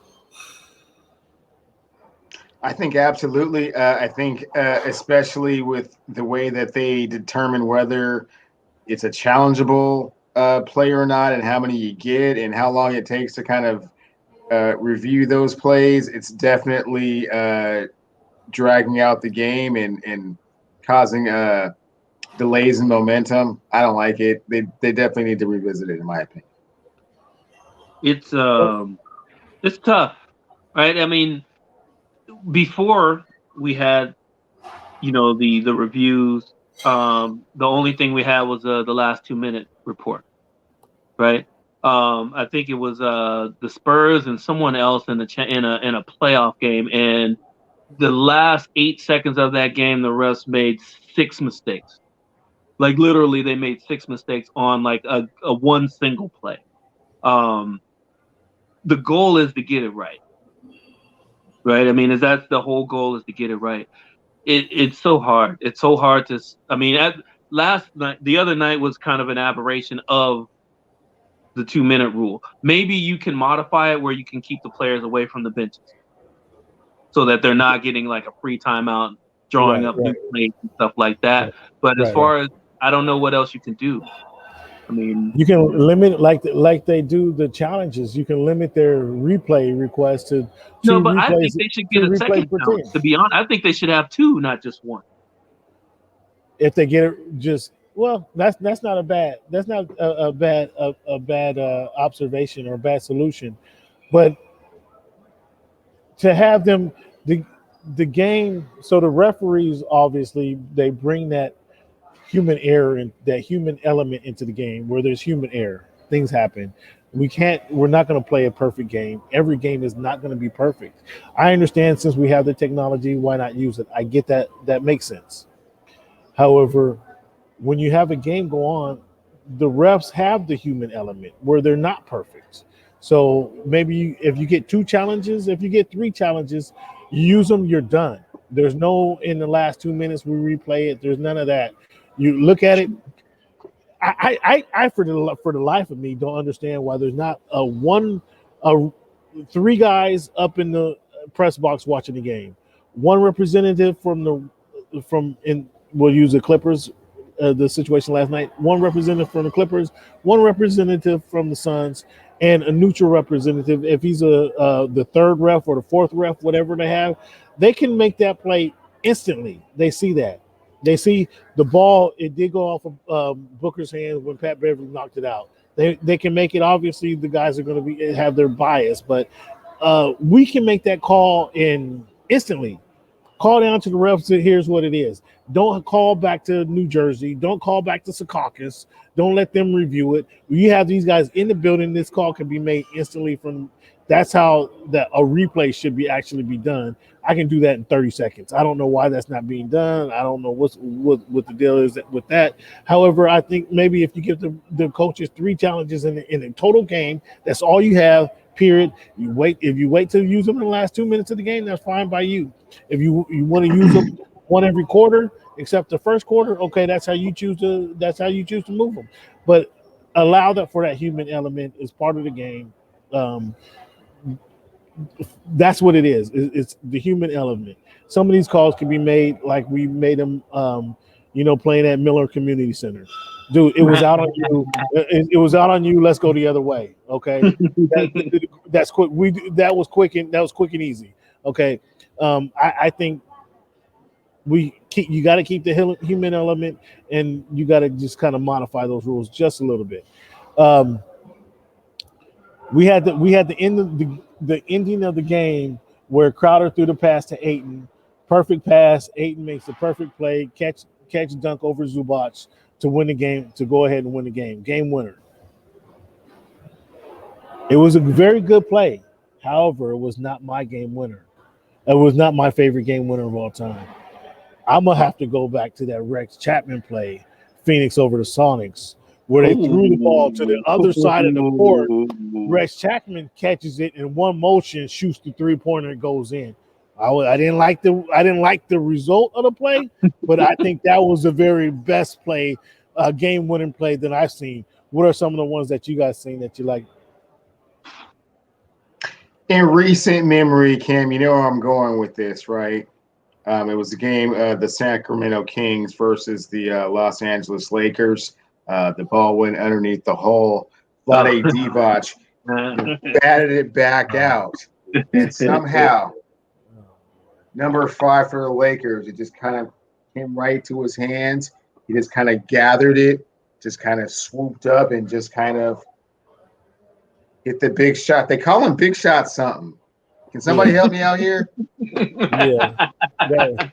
So let me guess. Big Shot Rock. That's what they call him. Big Shot Rock. Yeah. Since you said that, otherwise, I mean, who knows if the Laker dynasty continues, right? I mean, the Sacramento Kings kind of had, I believe, a little bit of momentum, almost on the ropes there. But I mean, it just changes the course of history. There were some other things. The universe unfolds those two. Is what there were some other things going on in that series that we're not going to talk about. But anyway, big shots, right? That's what we're talking about, right? That was a big shot. Shots. Okay. So since you said that, I bet I can almost guess what Clint's going to be. What's your? You know what? I got a couple surprises for you. There's a few. Like I'll start with this one. Portland, OKC. Oh, okay. Paul Dang. George guarding Dame Lillard. 4 seconds, 3 seconds left. Just pulls up from about 35 feet and just ends it. Yeah. And then was gets tackled. And That then was looks into big. the camera, waves bye-bye to him, gets Yeah. tackled and looks right into the camera like he knew. He Right. knew that shot was going Like, in. I mean, it's not even like he knew it was going in. Like, he does this every day. Right. That's what that look was. Like, he Exactly. does that every day. The So that second was a big one. That was a big one. second one. So I have so many, but the second one, this is another one too. Tim Duncan hits a some kind of wild 15-footer. Yeah. Yep. I know where that's going. Yeah. He puts the San Antonio Spurs up by like a bucket or a point. And with 0.4 left, Yeah. we all thought it was going to Kobe, and all of a sudden, here comes Derek Fisher out of nowhere, just wings it up, goes right in, and then sprints into the locker room. Yeah. Yeah. That was huge. That was cold-blooded. That was big. So yeah. big. That was a great shot. That is one of my favorites. Hey, I couldn't get you with the obvious ones. You already know a few of the obvious ones I have. Those are two that stick out. I knew Fisher. Fisher was. I mean, that was an iconic moment. Another one moment. That's one I had listed. Sean Elliott, the toe shot. Yeah, he doesn't step out of bounds. Yeah, he doesn't step out of bounds and hits the 3 for the Spurs. That was another big moment. That was fate. That's fate. Huh? That's fate. That's fate. That's look at that. Sean Elliott was like inches away from stepping out of bounds, and he hits his shot. But guess what? A couple of days ago, Kevin Durant turns around and gets both of his feet, his size 18 shoes, on that line. If he's wearing the shoes that he's supposed to wear, those 17s, we're talking about the Nets today. The Nets going on. Yeah, that was big. But that Rex Chapman shot, man, that was I thought that was great. Just so. The rainbow too. Man, he caught the rainbow and then had to get it up. So catching it to get it up, that was crazy. Fellas, we got a couple more. A better coach. Who's a better coach left in the playoffs? We got Nate McMillan, Monty Williams, Ty Lue, Budenholzer. Who's the best coach? So let's narrow down. It's hard to say who's the best one. But if you're starting your franchise, which coach are you choosing to start your franchise with? Well, starting a franchise or in a championship series, there's a difference. I guess there is a difference because a couple of these guys. I guess there is a difference there. Good point. I'll be quick. Starting the franchise, it would be Monty. The better coach would be Nate. Okay. Yeah, for the franchise, I would say. Yeah, I'd have to go with Monty on that. He's just, he's an overall coach. He has offense and defense in his hip pocket. As far as for a championship, I mean, I have to go with the proven Ty Lue. The guys who've done it. Yeah, the guys who've done it. I mean, even though he's almost in the frame, he's like a second, maybe third level under Phil Jackson as far as being able to manage superstars. Right? He's not basically, I mean, Terrence Mann is kind of the youngest guy that he has. All those other guys are veterans. Same thing he did in Cleveland. They were vets. They didn't have a whole bunch of rookies over there. And the Clippers, like they're nothing but vets on that team except for a few guys. So yeah, I have to go with Ty Lue on that one. All right, fellas. Lastly, let's end the show on this one. We got Tank Davis versus Mario Barrios this weekend. Clevon, now you seen both of these guys. You saw Tank when you was here. You saw Marios. Who you going with this weekend? We got Tank. You got Tank. Who you got? I'm going with Tank. You know how I feel about boxing right now, so go with Tank. Go with Tank. Hey, this is a good one, guys. Tune in. There's not many fights that I'm really truly excited to see. Mario is a natural 140-pound. Tank is moving up 2 weight divisions to fight Mario Barrios, who's a natural 140-pounder. He's the champ, and for Tank to win this will be a legitimate win for Tank Davis if he beats Mario Barrios. Barrios, I'm gonna go with Barrios. Fuck it. I think it's gonna be a tough fight. It's gonna be a damn tough fight for sure. Yeah. Barrios has an arm length. He's taller. He has the thing that really concerns me about this fight is that what I've learned in boxing is that they don't fix the fights per se. They put the boxers in with somebody that they should beat. That's the closest they get. And then anybody has a good night, they can win. And then they score it with a certain slant and perspective for the fighter that they're favoring, in which case they win rounds they shouldn't win. So with that, there's going to be no question about somebody winning a round that they shouldn't win in this fight because Mario's coming to fight.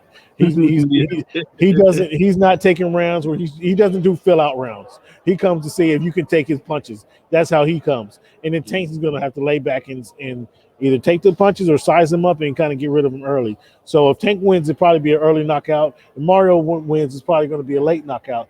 But the thing that concerns me about Barrios is he's a bleeder. He cuts and bleeds easy.